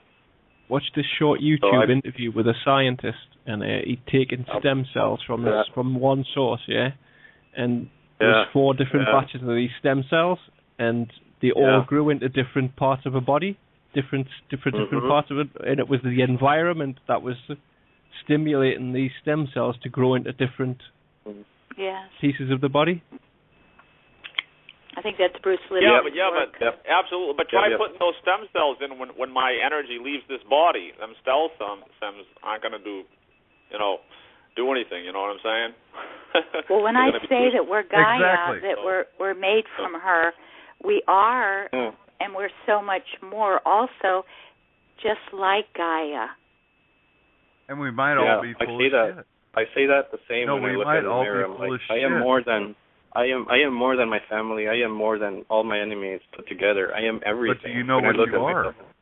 Hang on a minute. Can we just have a bit of respect? And can Steve? Can you talk? Can I say now? It's just I love all these things that are floating around, but it sounds a lot like gibberish. So the guy that's saying there's no respect, I think everybody's jumping in. So. I see we're having a good conversation here. So if you're not seeing it, that's what you're seeing. Just let Steve chime in now. Richie, yeah, absolutely. Richie, did you hear what? Let Steve. Yeah. Well, it's just what you're seeing. I'm seeing some beautiful people speaking here. It's all good. I love you guys. All right. Go ahead, I'll say something real quick, and then Steve's going to speak. Richie, you're from kind of the Northeast like me, where we can just, it might sound like people talking over each other and arguing, where it might be quite normal for us, where others, no, there is a pause, there is a wait, there is a space to listen in. Where I know where I'm from, I can follow 3 conversations and talk over 2 of them at the same time. The whole sound is wrong, guys. So you're seeing what I'm saying, Mike? Yeah. Yeah. What we need as Mark Mm-hmm. chimed in. Yeah, it's all good. Mark chimed in. Some others are going at like Colleen reminds us, take a breath. And Steve, if you're still here. Oh, I'm fine. I'm good. That's fucking great. I love it. This is yeah, it's some fucking shit, isn't it? Isn't it fucking great? I couldn't hear you. You fucking sons of bitches. Oh, dearie. There she is. You all live in the Northeast. I live in Oz Ark. I live in Oz's Ark. I live in the Ozarks. You know what we do down here? Nice. Prepare for the end of the world. Oz's Ark. I don't know if we want to know, world. Steve. We follow around the little animals. No. Yeah, I love you. Hi, Steve. It's great. Love you all. That's Rob. Can you hear me? La la la la la. Yeah, we can hear you. Yeah. You were talking about the tsunami tonight, and basically the way I see that, the allegory of that is that it's like a tsunami. We're in Sophia's dreaming, and we are creating a tsunami of truth, because it's the waters of truth, and that's now going to hit the shores. So it's all good. Yeah. And hi, Stephen and Colleen and everybody else. And I don't talk much, but I'm always listening, and I love it all the time. I should watch you, my dear, because you hit the nail on the head. This whole thing about words and language and courts and fallacies and Pharisees and celebrities and all the different words you want to entangle yourself with. Fuck that shit. Hey, Steve, your mic keeps going out. Everyone can hear you. Sound like iRobot. Yeah, there's something going on with your... There might be something behind that. Who knows? I'll just back out and be quiet. I just want to say you all are doing well. So bad for 5 minutes. Love you, Steve. Well, we're just hearing like a little bit of what you're saying because your mic goes out and it's I heard like staticky. So I didn't know if you could fix that or anything. There was a lot of distortion for 5 minutes on my line. All you guys sounded like you were like mean people or like falling down a rabbit hole. But it couldn't be your connection. You could hear it. It's never your connection. It's always someone else's connection, isn't it? Yes. Well, we're using an inorganic technology, folks. We don't even need it, do we? That is already fucked. It's already fucked. And we're trying to make it work. It tells me, Steve, that you're vibrating at such a beautiful level that your electronics, so to speak, can't handle it. No, their electronics can't handle it. Yeah, exactly. Have anybody ever done this? And I've had this experience. The generator's out of gas, but you don't realize it, and it's still going, and this whatever you needed powered is still working. It's just like this computer. You're still having this conversation on another level. Your soul, your heart, and we're still looking at it, thinking this is the computer that's doing it, right? And no, it's your heart. I got it, Michael. Michael, I got it. Yeah. We are already talking faster than this computer can talk. That's why it's garbled. There you go. That's a good I don't know. I actually think it's more of a heart energy. We're just so, bombarding this technology with our hearts. Everyone that comes to this table is so open-hearted that that's the energy. I think that's just that tsunami, And when Kate opened the show with,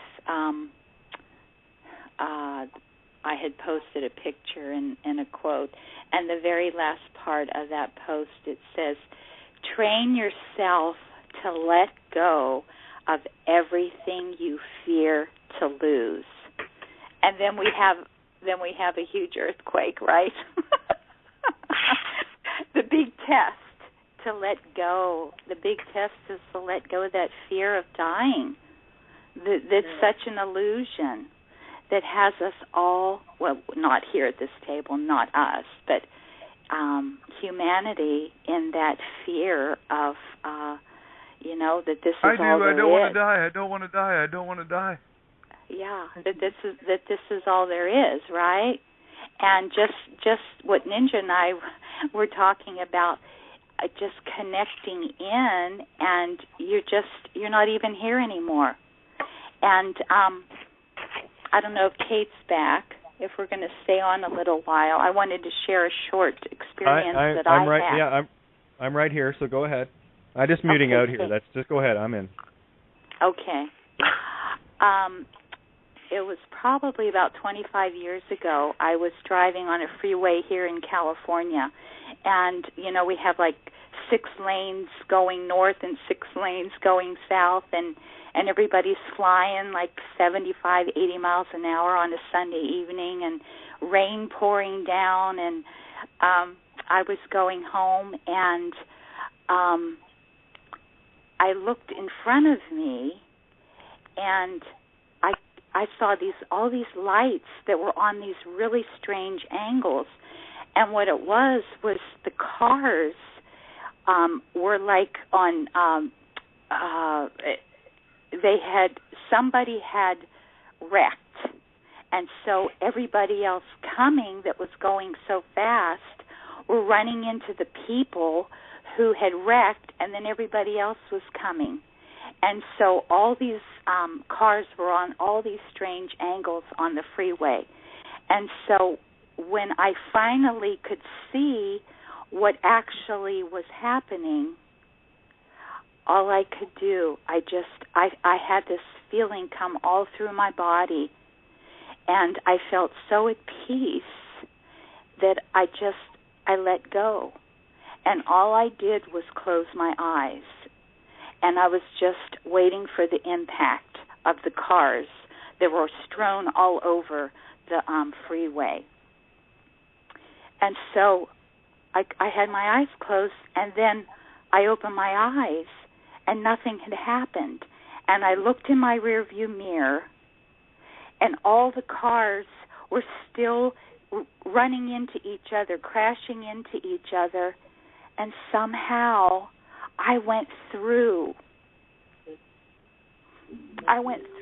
all those cars and ended up with nothing. Nothing happened to me.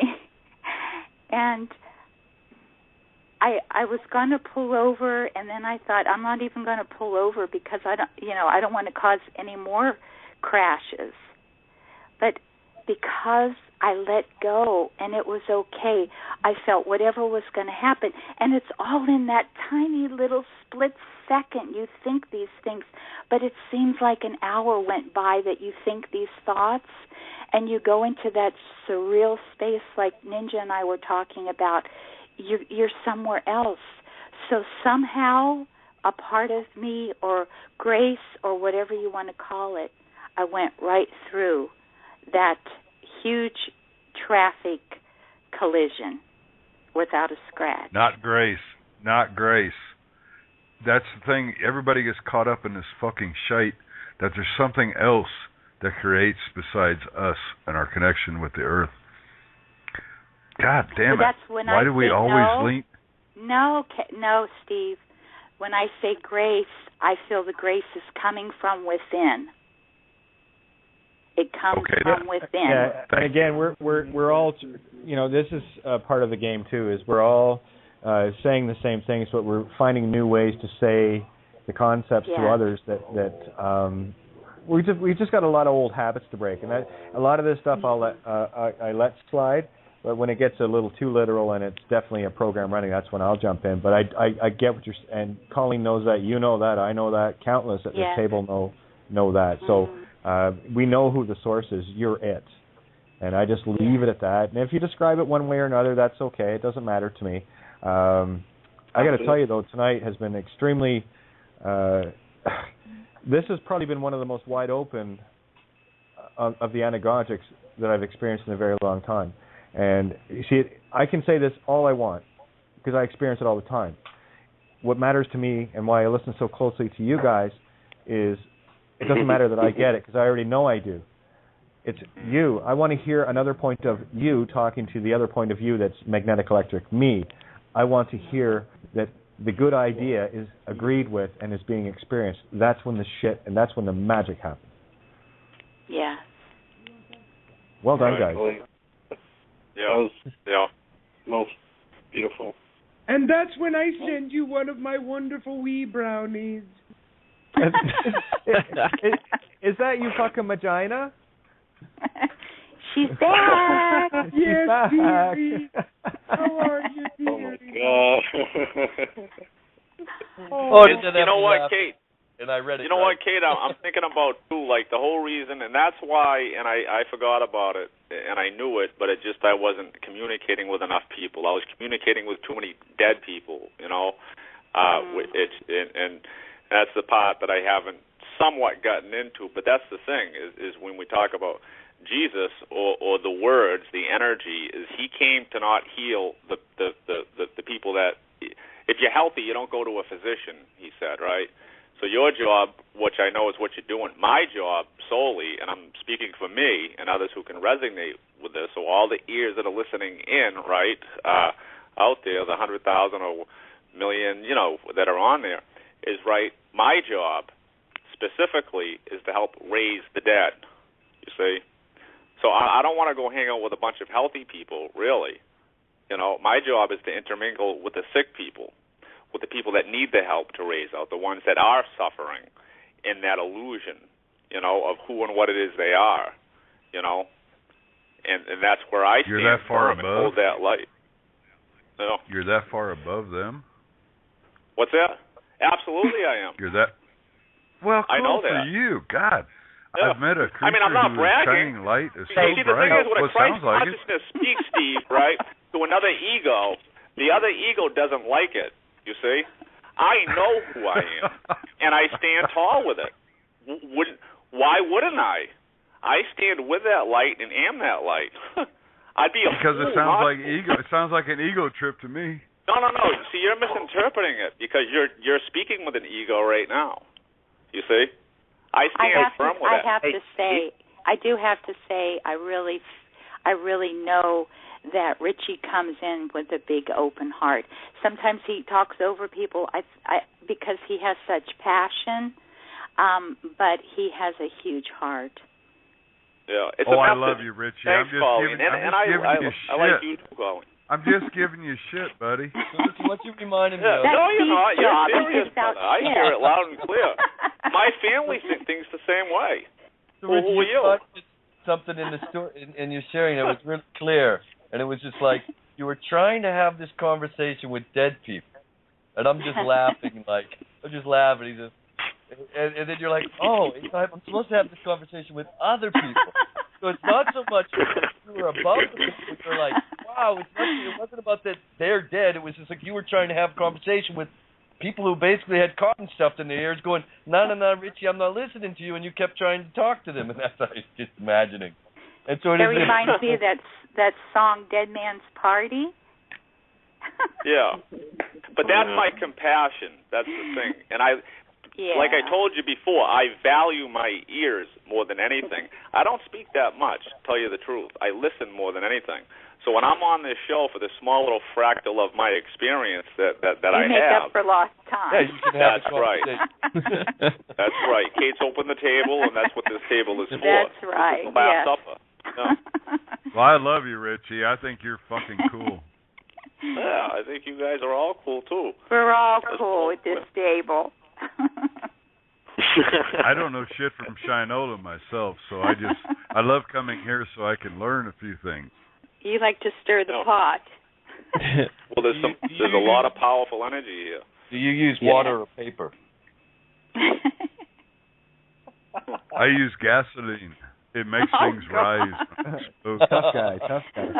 Hey, listen, I'll leave the table open for you guys. I'm gonna step away. There's a few people here, and I just want to hang out for a little bit.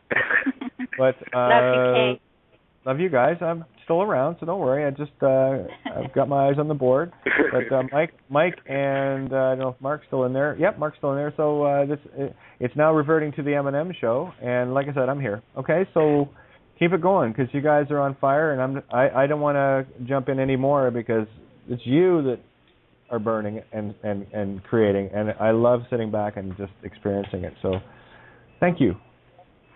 Hey, Kate. Thank you, Kate. Thank you.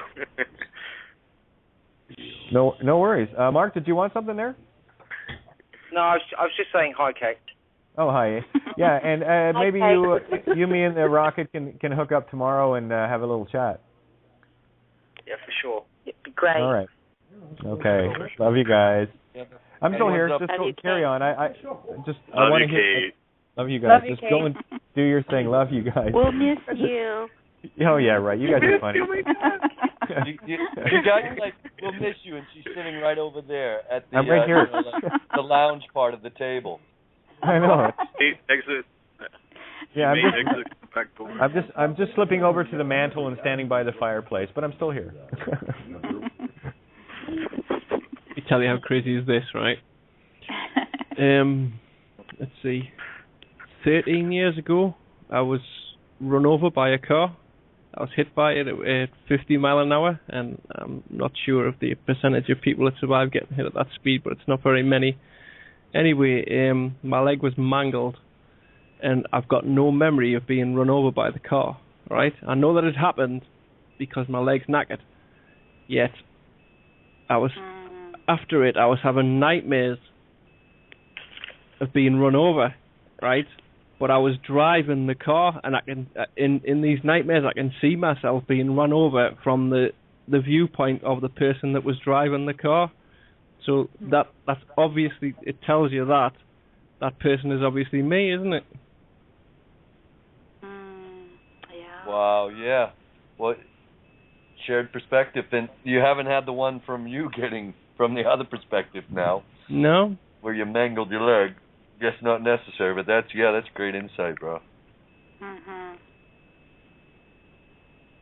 Yeah, so you didn't have any ill will towards the other? No, just I've still got no memory of being hit by the car. I know that it happened because my leg's knackered, but the only image of it, or the only thing I've got from it, is of the driver's viewpoint hitting me. Yeah. That's a strange word. Just this turn of phrase, ill will. You know, we kind of say that. You have some negative feelings towards someone, some ill will. Here's a chance where we actually do use the word will, but it's kind of a disempowering way. Yeah, that's like a word my grandmother would have used, ill will. There's an ill will blowing. Well, that was an ill wind. Ill wind. Ill. Yeah. Wild. It's not serene, it's wild, eh? This word, a couple words I was trying to use, this subtle energy. And I was trying to describe where a lot of times you connect with nature or you connect with people. Doesn't matter. It's this subtle energy, and we try and a lot of times, well, what are you talking about? Well, there's energy. And a lot of times, well, it's unseen, mostly from the perspectives we've been looking in. And so, but we all recognize it. But then when we go to describe it and we say it's subtle, but it's actually, you can feel it. So just because you don't see it touching you doesn't mean you can't feel it or it's not touching you. It is. The wind is blowing against me. I feel it touching me right now. My skin is, Well, Mike, you want it. to do a Kate here? You want to do a Kate here? Subtle. No. Subtle. This is subtle. S-U-B-T-L-E. It's a subtel. It's below the telling. It's not the truth. It's just a grazing of the skin.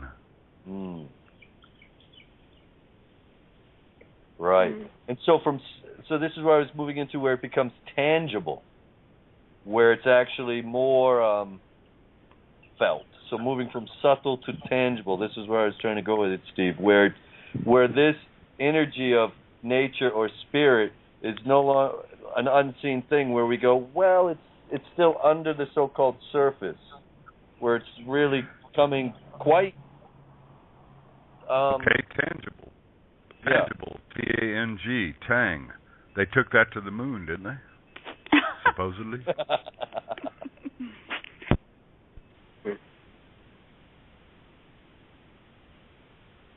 It's a circle. It's all a big circle. Don't you see the fucking circle? You have to be original. Think of that word.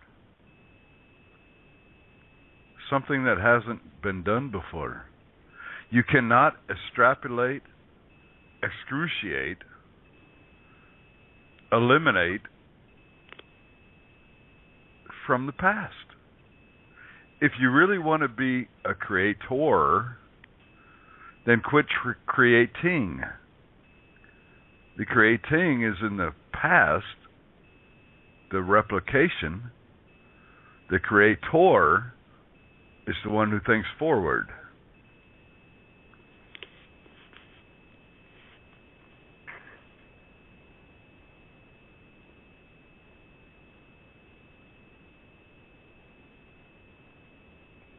Manifestor.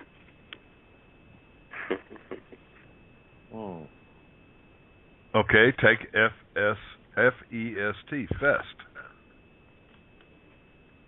If something festers, what does it do? It comes to the surface. So man festers.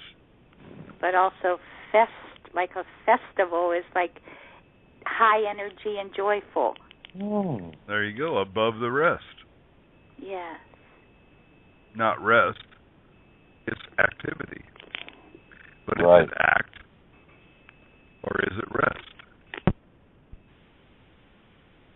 You know, you got to look at this thing. If you're going to do this thing fucking new, then you got to do it fucking new. You can't look at all these fucking preachers out there, and I don't care if they're fucking Christian preachers or if they're Sasha Stone preachers or if they're Foster Gamble preachers. All this fucking shite, you motherfuckers. Do you really want to fucking do something new, or do you want to keep fucking with yourself? You know, you can bend your dick around for. Believe me, I'm a male. You can bend your dick far enough around to stick it in your own damn ass.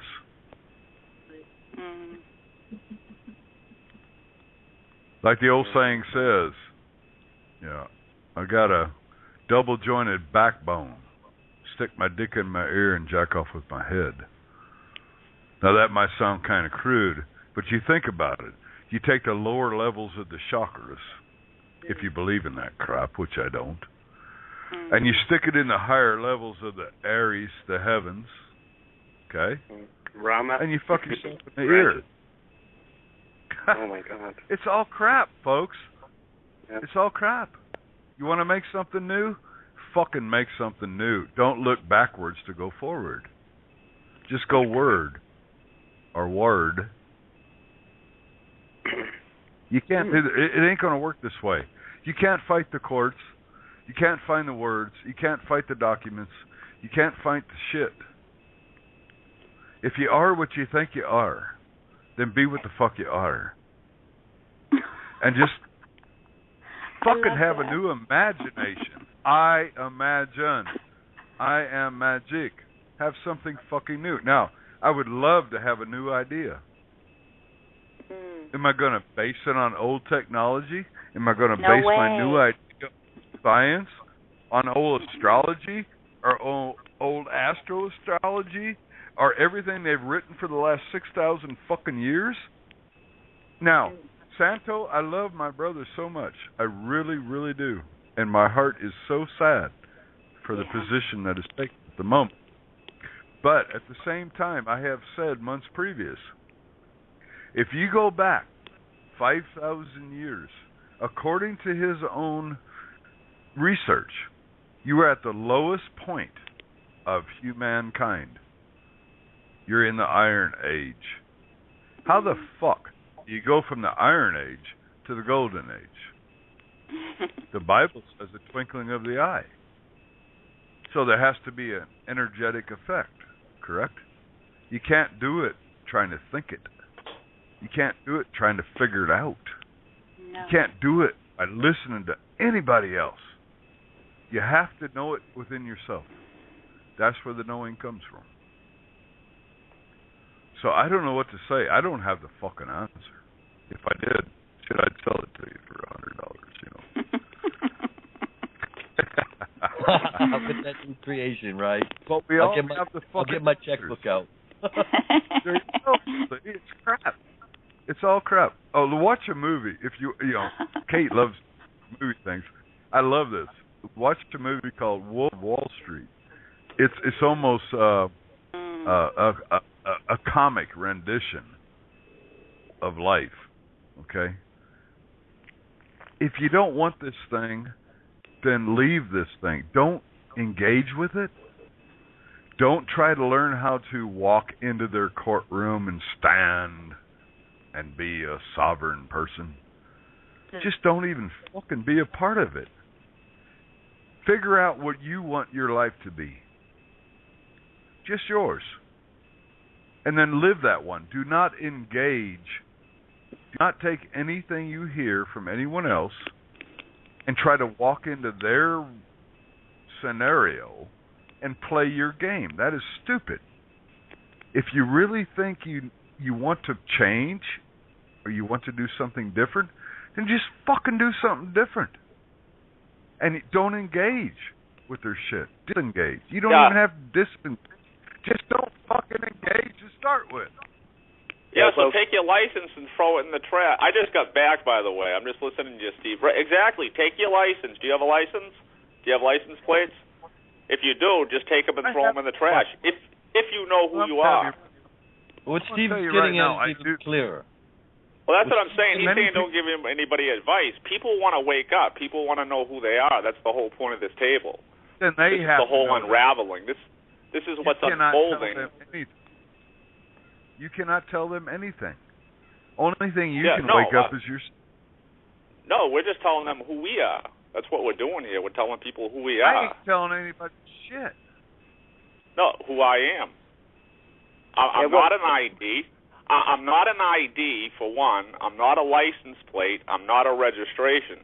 they can take that and go recycle it and so here's whatever else they want to. Right. So here's what Steve is sharing clearer, and it's clear for me. But he's saying people even want go there. Why are you even thinking that? Really, like? No, I'm just playing off what I was just listening to. That's all I'm doing. But on a clearer level, what Steve is it's about the imagination. This is where. No, Michael, what he just said, he was playing off of it. Right. You're right. You are playing off of it. Quit fucking playing off right, of right. anything. Well, what you're telling other people to do is to. I don't know what you're telling anybody to do anything. There. He shared. No. There's a difference. He shared. I didn't tell anybody anything. He shared how in the imagination, there's a choice you can make where you can imagine. Well, he's saying, let me just say before I forget though, Mike, he's saying not to listen to anybody. Then why are you on this call right now? Why are there millions of people tuned in if they don't want to listen to what anybody has to say? Just listen to yourself. I don't know if there's millions of people, and I don't care if anybody listens to me or not. Right, then what's the point of you being here if you don't want anybody to hear what the hell it is you're saying? You know what I'm saying? I guess to talk to you. to you. Right. So we're talking. Right. It's this energy that's being played out. It's a game and I it's love being played out. I love your energy. Yeah, I do too. I have something I want to throw in. I think it's awesome. I want to throw something in here on the table.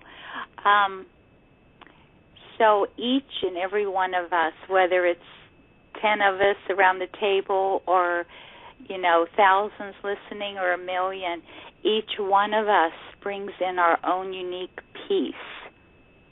And you may be the one that doesn't have your license plate anymore or doesn't have a place to live anymore or whatever it is.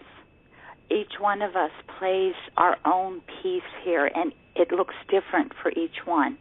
And so what I want to throw in here, 25 years ago, I shared that experience, and I've had many, many, countless experiences very similar. But the one I spoke of with the car and the crash, and I just went right through it 25 years ago. I didn't know Kate. I didn't know what Kate was sharing and all this with the legal stuff and how about the name and how it enslaves us. How the fuck was I able to get through all those cars and survive? Why was I in that energy that I was able to do that? My point is, we all bring in a different piece, and it will look different for each one of us. And to love and honor every single one of us for being here. Oh my God, Steve! We're the pioneers here at the table with Kate, and oh my God, we're still here, healthy and strong, and been able to get through all this crap. I mean, what hey, can Colleen, you say? The universe had your back. The universe had your back that day, like that girl that went into the courtroom.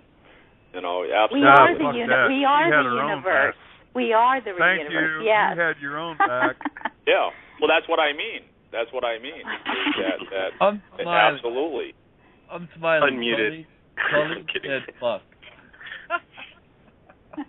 Steve, and you know what drew me here? This is the thing, because like I said, I've listened to a lot of people. The first thing that I saw, because I was listening to Santos, and then that's watching a lot of his videos, and then I saw Kate, and it was on the Johnny Guzman show, right? And I'm listening to the other people, and I saw Kate, right? And I'm like, wow, look at that fucking warrior. I could hear it. You see, I don't care what people mumble, the intelligence and the intellect, and I know, or the ramblings. That's the thing, is my ears, that energy that's traveling through these ears on each side of my head, I could hear it, and that's exactly what I said, and she's still standing in it. And that's what I desire to emulate, you see. Everyone at this table is a warrior. Yeah, you're feeling the pure intent. That's fucking what you warrior. The pure intent. That's the one I want to be walking with right there. I've been told Absolutely. the Magi, we're all Magi, in a very, very present form. Sure. Not afraid of not afraid of going through cars. Yeah. Not afraid of being the told what to do. delineation we have is that our imagining our own universe. Yeah, and I'm not under the illusion and imagining that I am not walking amongst dead people. You see, we're in the land of the dead. We are not in the land of the living. You see, I'm not in the land of the living. Dead. No way. No not way. me. Absolutely, I am. Well, I don't know where you live. I'm not. What I think you're getting at is when people are tuned to a certain vibrational frequencies, for all intents and purposes, are dead because their intent has been turned off. So in that regard, they are dead. So are they alive? Then how come they don't know they're that? Alive, they're breathing, they're eating and shitting. Are they ignorant? Are they lost? How come they don't know that? That's what I'm getting at. See, that's the job of this table. People are being and that's willfully what Kate ignorant. sees. Kate sees that, and what we're doing is transmuting that. The very few that have awakened into this recognition and realization recognize that. That is our job.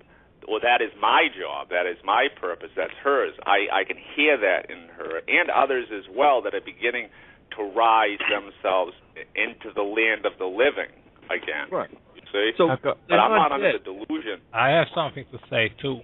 Please.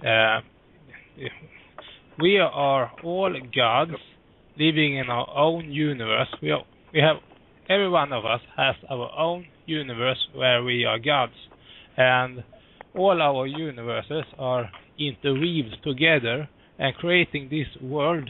And when you stop playing their game, you doesn't exist in their world anymore. Yep. Literally. I've got a question for all of you, right? And I'd like to hear each of your answers on this, okay? Yep. When your body is asleep and you're dreaming, where is your consciousness? I don't need to know that. Again, it's not limited.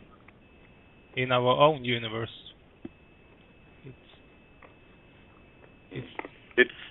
It's way behind. It's you're bringing back.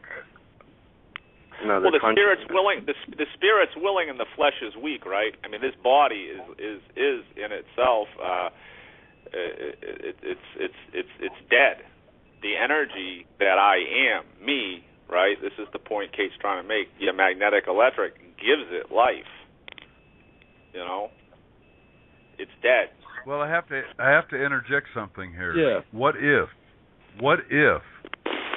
the electromagnetic, the M and the E, the magnetic electric, and the body and the spirit and the mind and the soul, what if, while we're here, it is all one thing? There is no separation. There is no drawdown. There is no collaboration. It is what it fucking is. And you can do many, many wonderful things with that magical imagination. Elixir. Oh, yeah. Well, the woman, I can't remember her name, I'm so sorry, who talked about her other self that came into the room in the court and disabled the case. Those are the things. Coral. Those are the things that we do.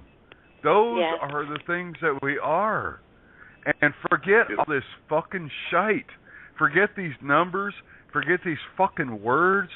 Forget all this goddamn crap, this documentation, this history, this knowledge, all the fucking crap. And just be a part of what the fuck you are. Yeah, and what I am is what I'm trying to say. You might not be this.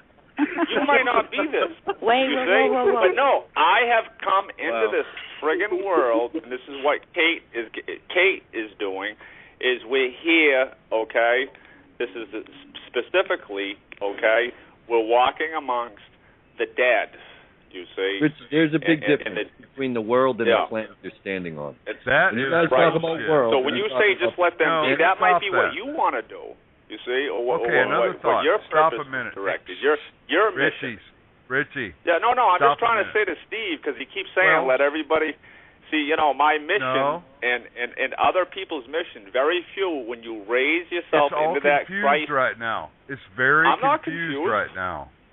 Absolutely not. Don't put words into my mouth. I'm absolutely crystalline clear. Good. Then stand with yourself. I am. That's what I'm doing. Shut up, man. I got an ace high straight. I don't care. Yeah, go to the corner. Put on your. I'm done. Chill out. Yeah. Can I answer the question? I'm trying to empower people because I'm empowered. Kate empowers yourself. Kate empowers me. Steve, you don't empower me. Straight out. You're not empowering me. Okay, guys. So I'm disempowering you Richie, as I listen to your voice. Richie, take a breath. No, but I'm making a very valid point here. No, Kate is on this show for Kate. She says that every time. She shares for herself. Right. She's not here. She's not here to save anyone. How many times have we heard her say that? She's not on a mission. She's not on. Let me finish. She's not on a mission to save anyone. She's here for herself, as each one of us are. And I've shared this before on the show. It's from an Aborigine woman. And the missionaries came to save her and all the people in the Aborigines. And she said to these missionaries, if you have come to help me, you're wasting your time. But if you have come because your liberation is bound with mine, then let us work together. There you go. Mm-hmm.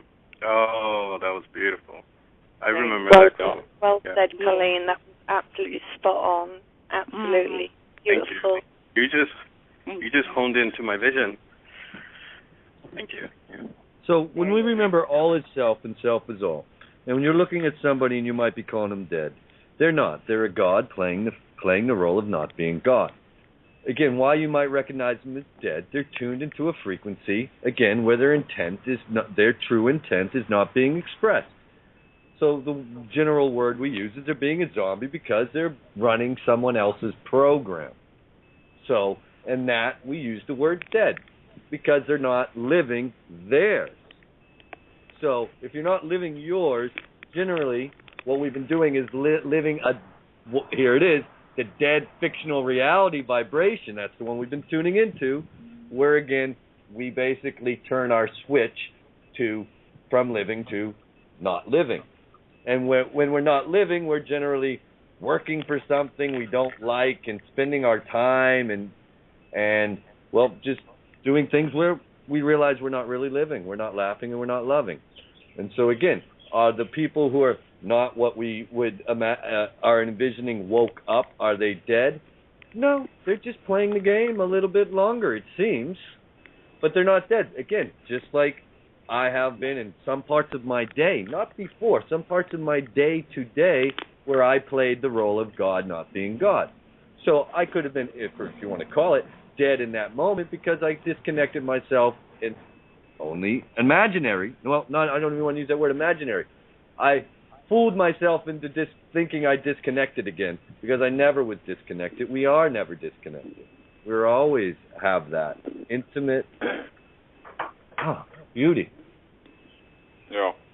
Well, what I see too, Mike. Yeah, and when you talk about that, is that if I remind myself because I'm not quick to forget, but see what I'm reminded of is getting back to the whole thing that's been discussed for the past month or so, is that the language, the words, the energy, the intent behind them. Okay, the DNA, right? The encrypted code, the language that has been embedded within inside each being. That's what it is everybody is operating on, in developing their so-called reality, That's is wrong. recoding that, and until No, that's wrong. That's crap. That's New Age shit. No, absolutely not. Kay would tell you that that's absolutely crap. Yes. The language that's being spoken is an ego-based echo. The echo of the language that is being done. It is repeat and repeat. You got the pirate spirit going on. You think you can live without ego? You are echoing everything I've heard 30 years ago. I know that, absolutely, but I've risen myself into the state of that higher consciousness with the others that I hear. You now? You wonderful crystal man, clear. Crystal clear. I know that this my existence right here is a complete friggin' illusion. Then why don't you just fucking tell us all how to handle this shit? That's what we're doing with Kate as we continue each night, day by day. No, you're not doing it with Kate. You already got the fucking answer, you idiot. What's that? Did I get your goat, Steve? You're calling me an idiot. That's great. I mean, I know I'm not an idiot. Yourself so much. Oh, my wife just said well, when you hit that highest point of consciousness, it's nothing to do with love. It's absolutely nothing to do with love. You really have higher consciousness? You really think your mind... See, the ego will misinterpret that. The ego will misinterpret that, and they will look at myself as seeing as if I've leveled myself up.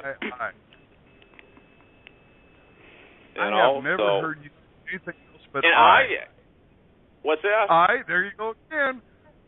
What's that? Hey, do you want to argue, Steve? And I'll get your goat every friggin' time, like Kate gets everybody else's goat. Hang on. You couldn't get my goat if you wanted to. It's been tied to my own tree for many years. I'm not trying to get it. You gave it. Couldn't do it. You're not. That was a free gift right there. And those Mike, the you still egos in? not to do. Michael? No. Mike, you still there? Hey, they're grown men. Yeah, right.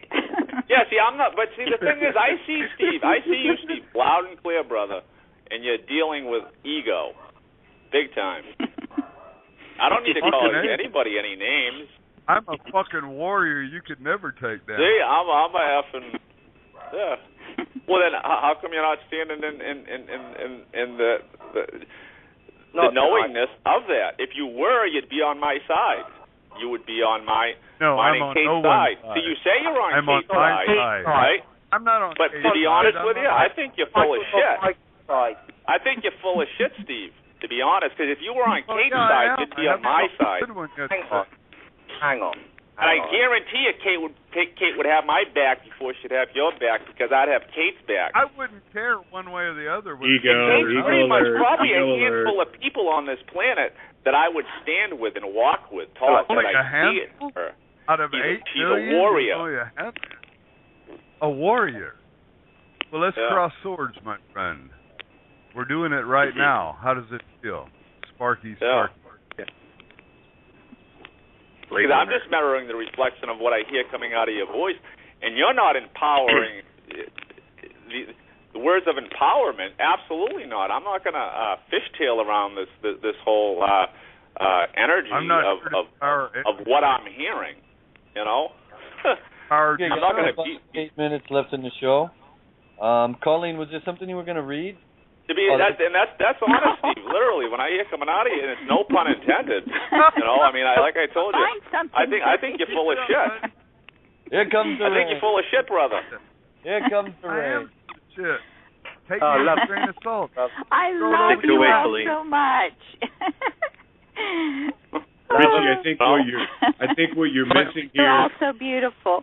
Richie, what you're missing here, I believe, is that Steve knows he's full of shit. And all he's doing is he's wanting to get you to continue, and you are. Yeah. To see that you're full of shit, and we're all full of shit. How could you not be full of shit living in this whole system? But we've woken up from the shit. We're all learning. We're all learning. Fun of. You know, you have to crawl before you can walk, before you can run. We are all learning. Some are ahead of others. It's not a race, but no, we're in a circle. No one's ahead. No one's behind.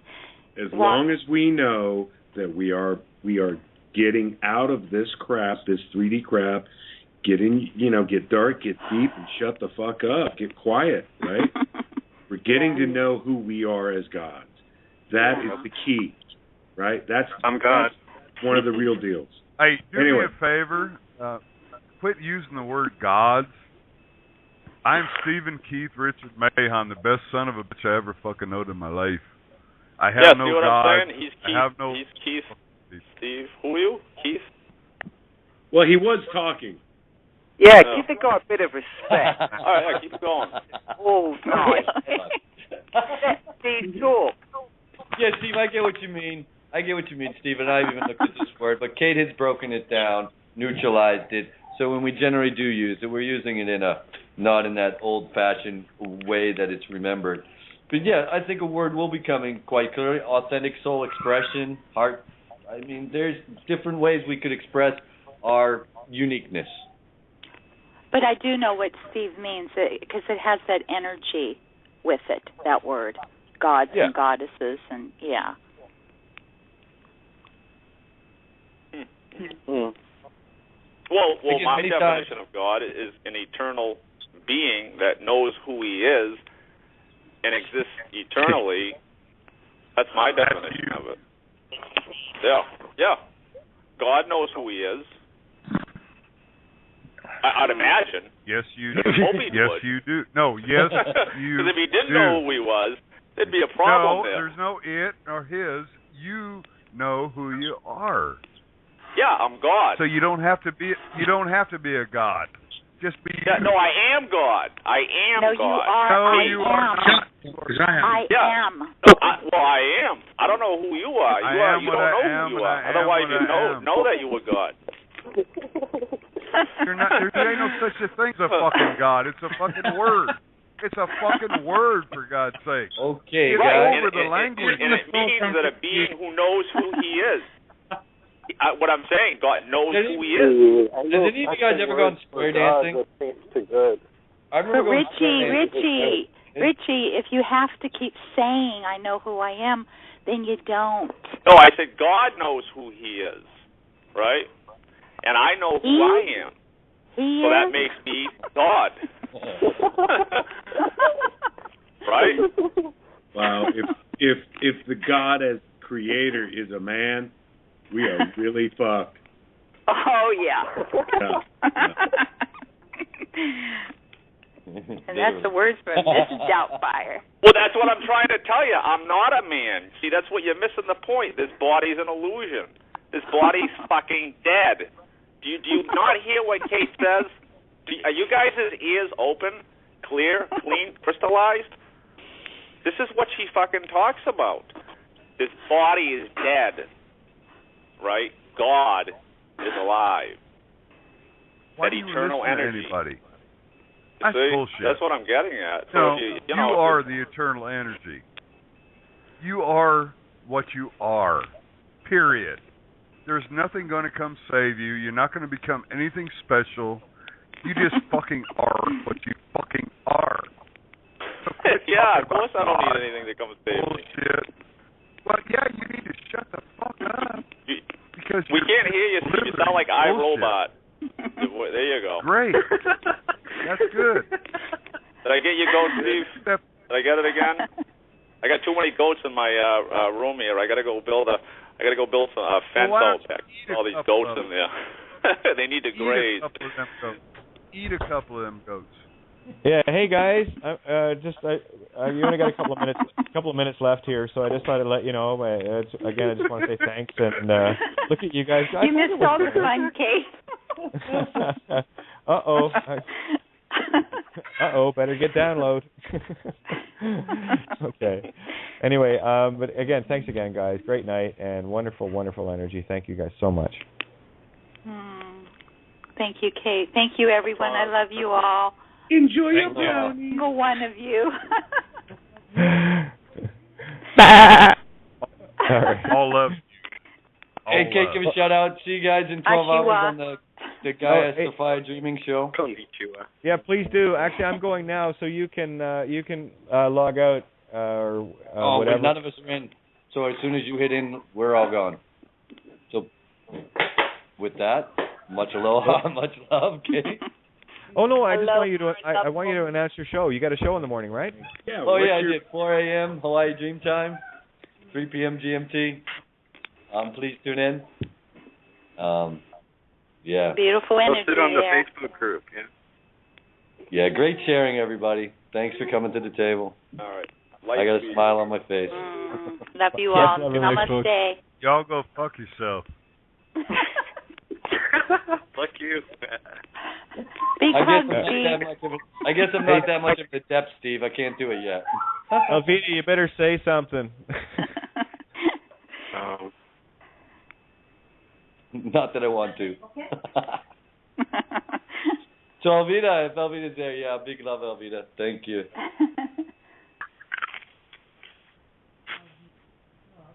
Yeah. Oh, I don't know. There we go. Alvita, she must be muted. It's all good. Okay, anyway. Oh, there I go. Here, I said they're in trouble. They were acting up tonight. All of them, even Colleen. No, just kidding. I was the baddest. Alvita. Yes. Alvita, my darling. Can I have a big hug from you? Yes, you may. And you got everybody in trouble. Yeah, I did, didn't I? It's all right. Stevie loves these Gemini girls. Trust me. Sweet dreams, everyone. Whether it's daydreams or night dreams.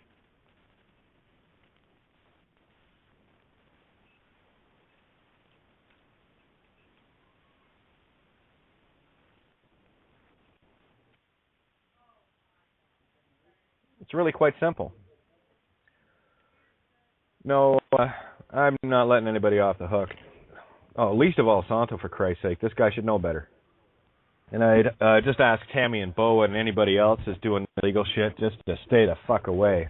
And while I'm at it, let's talk about other shills like this whole Swiss Indo fun shit and the Sasha Stones and the Andrew Bartzes of our world that are selling this fucking crap. More physical nonsense. Oh yeah, they're just. I don't know if you guys remember going back to excuse me, radio shows quite a bit. I think it was around December or whatever, where I was supposed to be in on a conversation with Sasha Stone and Santo Bonacci, no less. And of course, I was there 5 minutes ahead of the hour. And Andrew Bartzes, who was running the show, made fucking damn sure that I didn't get in to have a chat with Sasha and Santo. Made damn sure of it. And you heard me. If anyone was listening to that, you heard me. And I called that fucker out on the air. Yeah, what was the point of that, Andrew? No, I know. You ganging up and with Sasha to try to pull someone like Santo in because you want the numbers. That's how scared you monkeys are. You soulless pieces of shit. You fucking bioborgs. And that's the problem with very naive. It's very, very naive. It's all trusting. But I've been screwed over enough times. I don't buy that shit anymore. And I know exactly what's happening. That's exactly why they were very, very, very favorable on Santo's case today. Because, yeah, that means they don't want to sell it to mainstream to keep people in the legal remedy bullshit. What part of legal remedy doesn't exist? Aren't you getting, Santo? What part of that aren't you getting, Tammy? What part of that aren't you getting, Bo, Dean, fucking all of you that are still playing this cocksucking dopey game of thinking you can solve something legally? You're a bunch of children, and you're hurting other kids. And Mama here is going to call you out, live on the air, up close and personal. And I won't be doing any more shows on No Borders Radio, simply because Tammy Pepperman's there. My good friend Nala is in jail right now, and I see her spewing fucking crap that's still legal, and others are still taking the bait. TP stands for toilet paper, Pepperman. I know why you got your house stolen. I told you. Because you said your fucking name because you haven't a clue as to who you are, and you're too busy with all this vengeance of all the things that have happened to you. You can't let go of shit. And I'll tell you, I can never fully speak freely because I didn't want to offend anybody at the station, but fuck you. You're offensive. If thine eye offend thee, pluck it out. And that eye that you are of me, from that point of view, I'm plucking you out. And I'm going to take that TP and flush it down the toilet with it. You're nothing but COINTELPRO or just downright fucking stupid retards. Choose. There's your choice. The COINTELPROs are easy to spot. They're the ones that get Disney book deals. Right, Chris? That's Chris Brownell. You might, what's his, Barn? Yeah, well, there you go. That'll tell you everything you need to know. Well done, Chris. You know what they call that where I come from? Music industry and whatever? They call that a sellout.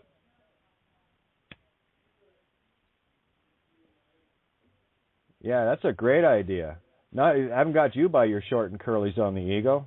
Yeah, removed you from Facebook too. I want no spiritual connections with any of that garbage. And if people are spewing garbage, then that's what they are. They're garbage to me. And I take the trash out now. No more. And this is not an April Fool's thing, right? No, the April Fools get flushed today. It really is that simple. And make no mistake, I love all these people. I really do. And this is why the chainsaw comes out to take care of ego. To make damn sure that the ego takes it personal. Bring that energy to me, boys and girls. That goat, she's mine. Bring it over. Because I know you can't resist it. You love fighting. You love vengeance. You love fear. And I know this. And that's why you're so easy to manipulate. I just have this notion it's probably better that I do it than the system that it's been doing it your whole life. That maybe you might actually hear what I'm saying. Anybody I am absolutely going to fucking destroy anybody that's promoting any system at all. I don't care who you are. I don't give a fuck who and what you are. As far as I'm concerned, you're COINTELPRO, or you're just downright scared, or you're just downright ignorant. It's beyond laughable. So, really, can I be offended because someone didn't? No, not at all. I'm always here. But anyway, it's going to be a little hard to get a hold of me now. Blocked and removed from contact site and any other means. Because I'm done. You're on your own. And please, bitch rant all you want. I'm banking on that Mars and Leo, baby. There's going to be a lot of people, and I know there are already a lot of people looking at thinking that was a victory yesterday for Santo, and it wasn't. It was downright fucking sellout. It was downright cowardice. Fear of loss. Not knowing who you are. I told you, I'll call you out. And I don't care who you are. I've been there. I know what it feels like. As long as they can keep you along that rope, yeah, of course, let's make it Canada Day, July 1st, Canada Day. Well, it makes sense. April Fool's Day and Wood Spirit Day, Spirit Nada, makes total sense. Where's the focus now? 3 months ahead. So your mind is now owned and distracted for 3 more months. You gonna lose the fear anytime soon? So bring on the rage, bring on the attacks, because the harder and stronger you think you attack me, you're just going to bring more and more people to the real truth of who and what they are. So have at her.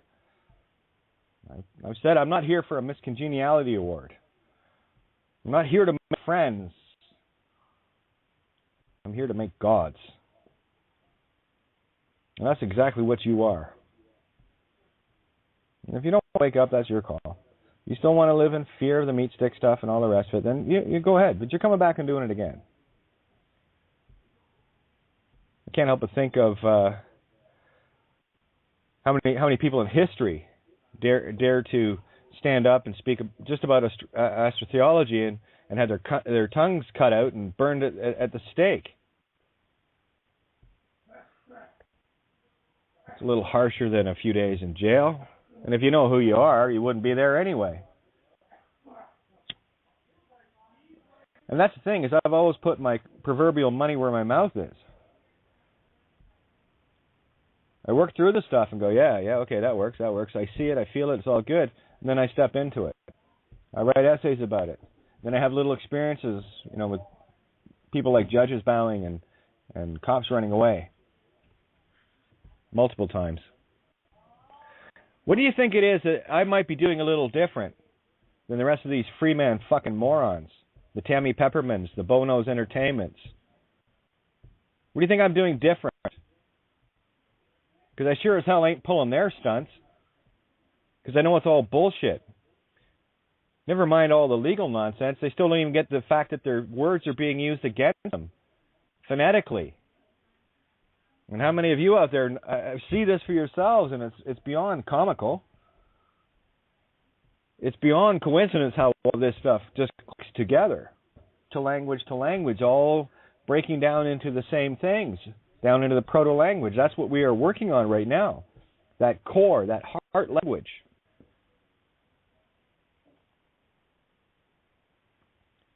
There's your answers, boys and girls. You're seeing the magic. And that's all it is. It's just pure magic. So I'm not at effect to the tricks of the Magi Straits. The only thing that will ever control you is your fear. What are you afraid of? What are you really afraid of? What do you really think you have to lose that is far more important than your very soul? And accordingly, those around you, you're taking them with you. So what's more important? What's really more important than that? If you can think of something, let me know, and then I can say you're shit. And I will, because you know I will. It's just the nature of who I am. I just call shit out as I see it, and, I've made a lot of friends, and I've certainly lost one or two as well based on how I talk, how I do things. Don't worry. If people want to hand me a bucket full of shit, I'm just going to put a prettier bow on it and hand it back. No thanks. That's yours. You deal with it. It's really quite simple. So, no, I call bullshit when I see it. And I have to tell you, as I said earlier today, coming on the air, I wasn't sure how I was going to handle this. And then, of course, the visual of Stevie Mahon got over my shoulder and said, "Don't be a pussy, Kate." And I said, "Okay." Well, I'm not. That's kind of funny all by itself, isn't it? That's hilarious. Anyway. No, I've just had enough. Have we come this far? Seriously? Have we come this far sitting at this table to have, one of the most knowledgeable people on the planet that knows better, still pulling the same shit? And no, I hadn't heard a thing since the last show he did. A couple of little posts here and there, nothing, no conversations or anything. I took the hint. I get it. I know that what I'm sharing, a lot of people can't handle. A lot of people don't want to handle because it interferes with their little ego programs. So I'm looking for goats. And I've already said, I have not a problem in the world being the target of targets. Been that way all along, so what the hell? Why change now, right? First it was the system, and then it's those claiming to want to be free. That because the and here's the thing, it gets up to a certain level of responsibility with people. It gets up to a point of where they can handle the fear. That they've moved beyond their ability to understand the spiritual side of it. It's the same thing as, scientists building an atomic bomb and not stopping to ask themselves, is this really a good idea? But no, they and there they go, working for the vampires, right? The vampires and werewolves that have no creative ability whatsoever. They rely on the spirituals, those of you that are creative. And if they can keep your mind enslaved and your soul via the Narmer Palette contracts, the name, all of that, if they can keep you enslaved, then they will feed on you, and you will create all sorts of wonderful, destructive toys for them to wipe you out. What was the post today? I thought this was really an interesting anagogic. Check this out. tell me it doesn't relate into Revelations 18. I have a good mind to read that again tonight just for gits and shiggles. Let me see, where was it? Really cool post. Oh, yeah, it looks like Big Ears Prince Chuck meets Northern Ireland Men of Straw. Yeah, thanks, Sean. That was a beautiful post. The leeches are back in the homeland meeting straw men. Yeah. You actually letting them on my island? Get off. Here we go. Thanks, Eric. This is a beautiful post. Could we soon sentence criminals to 1,000 years in prison? Researchers at Oxford University have been exploring technology such as time distortion pills that could make cruelest criminals will be kept alive indefinitely. Well, it totally makes sense if you want to keep your bioborgs alive. You know, the nastiest and most evil criminals. What a perfect way to hide them, huh? Don't you think? Then there's that bottomless pit. What was it, 1,000-year term? So here it goes. And it's, I mean, the Daily Mail, what a joke. Anyway, over in the UK. Could soon create hell-earth biotechnology that extend criminals' lives, make suffering hundreds years. So could we soon sentence criminals to 1,000 years in prison? Now imagine, you know, a few Hannibal Lecters and the like being cryogenically, or whatever what technology they're using. It's all there. I mean, this stuff has always been there. We're just calling it out now. So, you know, if one shall awaken, their game is over. It's done. So we just keep calling this shit out. And there's many of you that are just brilliant at doing this. You spot this stuff and you go, yeah, there it is. And as soon as you see it, you redefine it as per your reality, and there it is. No, not on my watch, baby. When I take out the trash, I take the trash out. That's how it works. I don't need to freeze it. I don't need to extend it. So, you know, they're going to sell the whole notion on people, and there'll be lots of meat sticks out there that say, oh, what a great idea, you know, that rapist, murderer, you know, suffer for 1,000 years. Yeah, well, see, here's the thing, stupid. You're going to be there when this wanker awakens again? You want to deal with it then? Only had 1,000 years to think about it and get really pissed. Yeah, I'll go back to Revelations 8, I think. I think the reference of the 1,000 years is in that. But I thought that was rather interesting, don't you? Yeah, but getting back to the case in point. You're listening to Kate of Gaia on Critical Mass Radio. The game is up. Now, it's our turn. Good evening and welcome to Outside the Box. Yours truly, Kate of Gaia, broadcasting from an undisclosed location somewhere in the universe. Welcome to Outside the Box, criticalmassradio.co.uk. Just like that. That's how it works. A great opening here. Just spotted this on my Facebook, and this is exactly, and I love it. It's a picture of Yoda and this beautiful quote. It pretty much sums it up. There's a little bit more to add to it, but that's just from a different anagogic perspective, okay? That's the whole illusion of what death is, right? So stop mourning for your ancestors. That's what's keeping the old DNA active. Anyway, so here it is. The fear of loss is a path to the dark side. Death is a natural part of life. Rejoice for those around you that transform into the Force. Mourn them, do not. Miss them, do not. Attachment leads to jealousy, the shadow of greed, that is. Train yourself to let go of everything you fear to lose. Those are your Pinocchio puppet strings. It's really, really that simple. And again, the transformation that we can experience doesn't involve death at all. Death is the illusion. It keeps you playing in the same circular games.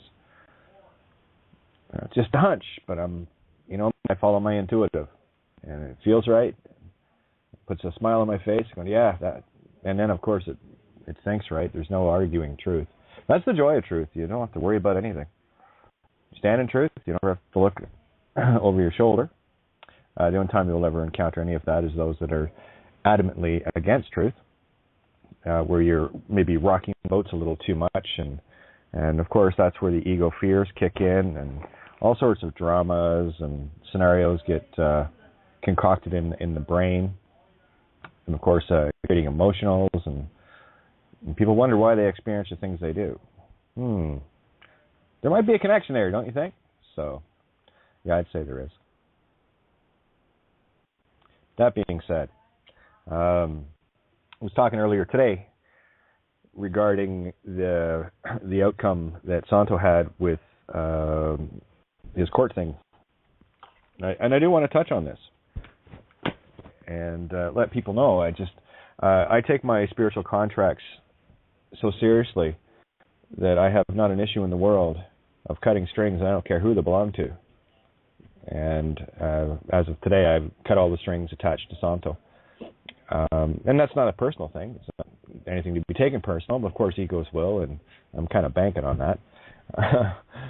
I like fireworks, especially when it's me lighting the fireworks instead of a system trying to continually manipulate someone into urging those that watch them and follow them back to the bow of the ship that I've been working so hard in the Poseidon, flipped over to go to the stern, to become feminine. Instead of, the allegories are everywhere, right? And that's exactly what the system does. It does it a lot.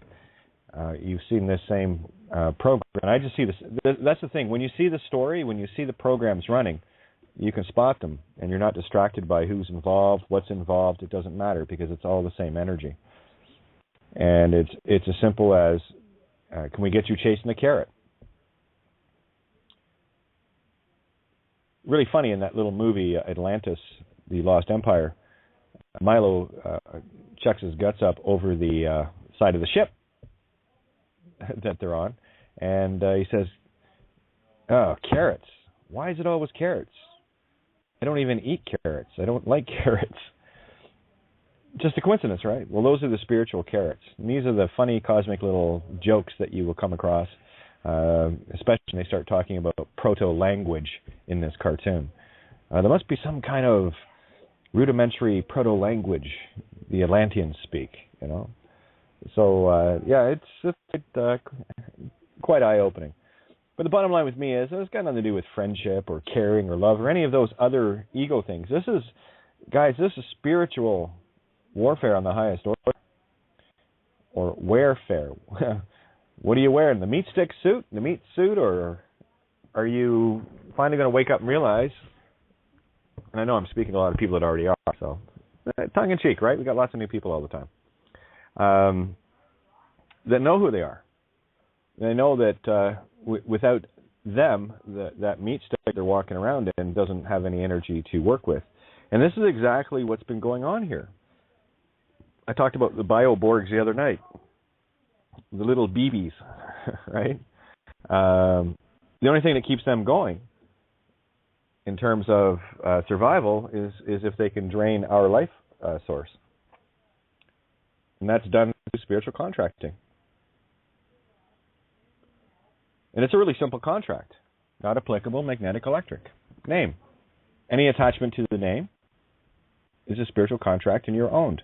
And only when you finally get this, really get this, is when you realize that invisible shield goes up around you. Quite literally.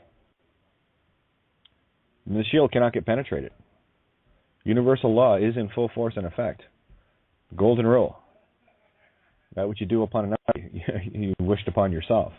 That's why I wish no harm to anyone. And when I see, little TV snippets with someone spewing garbage about promissory notes, they're going to settle the account, and this is the live record of the birth certificate and everything else, with absolutely zero mention of the real trap being the name. Any use of the legal name is pure fraud. I think that would carry across a bit more because, I've only been talking about that particular thing for about 3.5 years, like hardcore. I've known about it for a long time. But 3.5 years, it really came crystal clear to me. And, of course, working through the physicals and the legals and all the rest of it, it got clearer and clearer and clearer until we've got it down to the point where we found the spiritual side of it. We found the whys. as to how the vampires and werewolves feed on you. Because any use of the name is an instant invitation of the vampire to first drain your energy, and of course, if you're not playing along with them well enough, they send their werewolves. You might call them cops or whatever. Doesn't matter to me. I just call them for what they are. And this is how you neuter their dogs. Because you've nullified any energy that can be used against you. Now, I'm sure this is not something for mainstream Australian TV, but I got to tell you, when there are opportunities like that presented, and all I hear is the same shit we talked about 3 years ago and completely dispelled. I mean, it's fucking accepted for value, settle the account, uniform commercial code, absolute legal remedy, which there isn't. Bullshit. So you got to stop and ask yourself a few questions here. What's going on? And again, no harm, no foul to Santo. I have not got an issue with that being in the world. Now, going on, I have serious issue with, because someone with the responsibility of tens of thousands of people watching you, and you lead them back into the trap of legal remedy. I'm going to ask you again, why is Dean Clifford in jail and I'm not? Same event, same weekend, could have had us both. Why is he still in there? I'll tell you why, because this game is peeled right down to that layer of you're either a name or you're not. The system knows it. That's why I'm a scary little tranny to them. And don't think for 1 minute I'll ever yield this piece. I've said that all along, not a chance. Because I know what it is, and I can also see the ethereal effects that we have in this causal state. Be the name, then you are the game. You're the prey, and you will get fed on, and you will drop meat stick after meat stick after meat stick until you figure it out. And you'll keep coming through the same game until you do. Oh, there's another Kate. Deja vu moment. Best stop doing that. That would be my, suggestion. It's up to you. Free will choice. Knock yourself out. Figuratively or literally, it's up to you. So I'm sorry. My line is in the sand, and I don't care who it is. And what makes it even harder is people that should actually know better this way simply out of fear, and it's a fear of loss. That's the problem with the intellectual aspects of so many brilliant people that I know. They're so smart, they're fucking spiritually retarded. Can't shut the left brain down. Can't figure it out. Can't just let it be. It's got to be chitter, chatter. I can solve it. That's all the ego wants to do. It's a gamer. That's all it is. That's where your games addictions come into. Your gambling and all the rest of it. It's all ego.